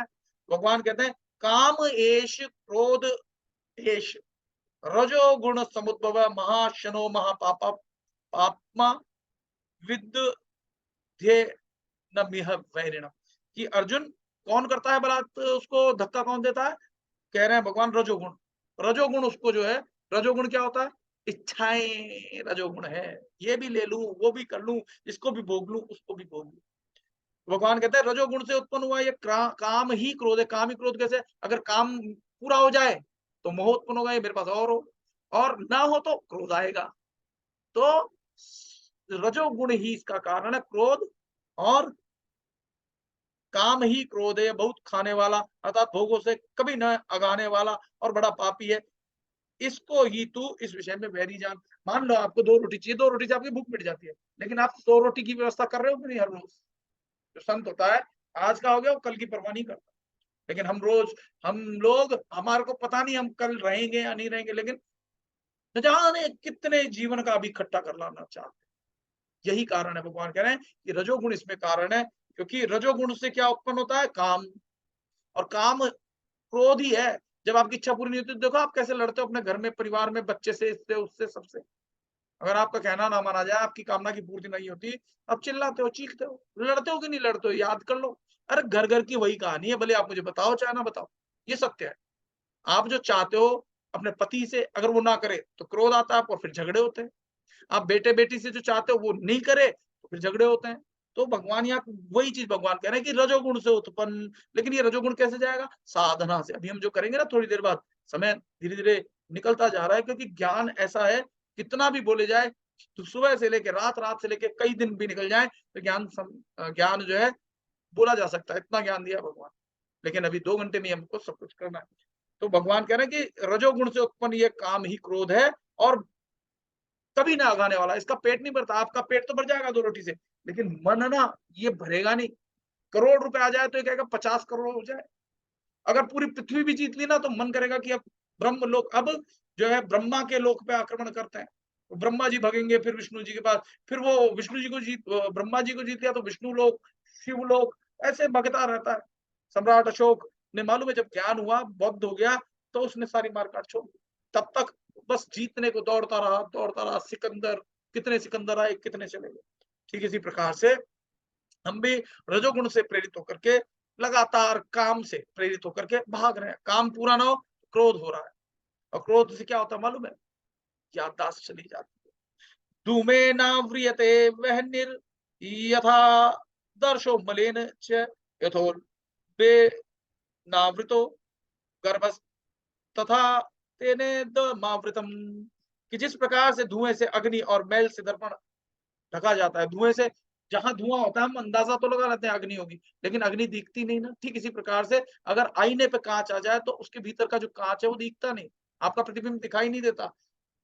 और जिस प्रकार से जेर गर्भ से ढका रहता है, जैसे बच्चे होते हैं ना गाय भैंस के, तो एक जेर होती है, उससे बच्चा ढका रहता है, उसको फाड़ते हैं, फिर उसमें से बच्चा निकलता है। उसी प्रकार से कामना के कारण ज्ञान ढक जाता है, ज्ञान नहीं रहता। क्यों नहीं रहता? क्योंकि जब काम पूरा नहीं होता तो क्रोध होता है, और क्रोध में आपको पता नहीं होता चाकू भी चल जाता है, मर जाते हैं कई। फिर जब जेल जाते हैं तो अरे ये तो बहुत बड़ी गलती हुई भगवान, क्या करूं, पश्चाताप हुए। लेकिन जब क्रोध आता है तब कुछ दिखाई नहीं देता। आगे चल, फिर कहते हैं आवृतम ज्ञान में तेन ज्ञानिनो नित्य वैरिणा काम रूपेण कौन्तेय दुष्पूरेणा न लेन जय। और हे अर्जुन, इस अग्नि के समान कभी न पूर्ण होने वाले काम रूप ज्ञानियों के नित्य वैरी के द्वारा मनुष्य का ज्ञान ढका हुआ है। इंद्रियाणि मनोबुद्धिर स्याधिष्ठान मुच्यते एतैर्विमोहत्येष ज्ञानमावृत्य देहिनम्। इंद्रिया, मन, बुद्धि, ये सब जो है इसके वासस्थान है। किसके? काम के, इच्छाओं के। इंद्रिया, आंख जो है इंद्रिय है, ये देखते हो तो इच्छा होती है कि मेरे पास भी होनी चाहिए। किसी के पास गाड़ी देखी, मेरे पास भी होनी चाहिए। किसी के पास लाड़ी देखी, मेरे पास भी होनी चाहिए। तो ये इंद्रिय। कानों से, यार ये ट्रांजिस्टर तो मेरे पास भी होना चाहिए, यार ये बढ़िया है ईयरफोन, हेडफोन, मेरे पास भी होना चाहिए। जीभ, स्वाद, यार ये बड़ा टेस्टी है, मेरे को और चाहिए, एक समोसा और खा लेता हूँ। ठीक है ना? स्पर्श, स्पर्श जो हम भोगते हैं ना, स्त्री पुरुष पशु पक्षी, स्पर्श, स्पर्श चाहते हैं, रगड़, उससे मोहित हो रहे हैं। सुगंध, पूजा करेंगे, अगरबत्ती लगाएंगे, खुशबूदार होना चाहिए, बदबू आ जाता है नाक बंद कर लेते हैं। इंद्रिय, इंद्रियों में छुपी होती है काम वासना। ये सेंट होना चाहिए, वो सेंट होना चाहिए, यार रोजबेरी अच्छा है, फलाना अच्छा है, ढिमाका अच्छा है। भगवान कह रहे हैं उनका स्थान कहाँ है? वो कह रहे हैं कि इंद्रियां, मन, इंद्रियां योगी आपकी 5 ज्ञान इंद्रियां, 5 कर्म इंद्रियां, और मन और बुद्धि। ठीक है, ये इसके वास स्थान है, यहाँ रहती है कामना, कहे गए हैं। और ये काम इन मन बुद्धि और इंद्रियों के द्वारा ही ज्ञान को अच्छा, यानी ज्ञान को ढक देता है। जैसे अभी बताया कि धुआं अग्नि को ढक देता है, उसी प्रकार से ये जो है ज्ञान को ढक देती है। फिर आपको ज्ञान नहीं रहता आप कौन हो। फिर ज्ञान ढक जाने के कारण जीवात्मा मोहित हो जाता है। जब मोहित हो जाता है तो फिर क्या है, मोहित क्या है, अज्ञान पैदा करता है, अंधकार। फिर टकराता है आप टेबल से, कुर्सी से, इससे उससे। लाइट जला दी जाए तो आप नहीं टकराओगे। कृपया अपने वीडियो ऑन रखें, आप ज्ञान सुन रहे हैं ना कि कोई हंसी मजाक चल रहा है। प्रतिभा जी का मेरे पास फोन था, वो यात्रा में, इसलिए उनका ठीक है।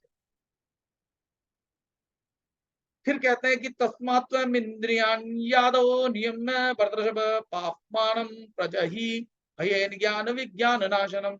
इंद्रियाणि पराण्याहुरिन्द्रियेभ्यः परम मनः मनसस्तु परा बुद्धिर यो बुद्धे पर तस्तु स। कि इसलिए अर्जुन इंद्रियों को वश में कैसे करना है वो मैं भी सिखाऊंगा साधना खंड में।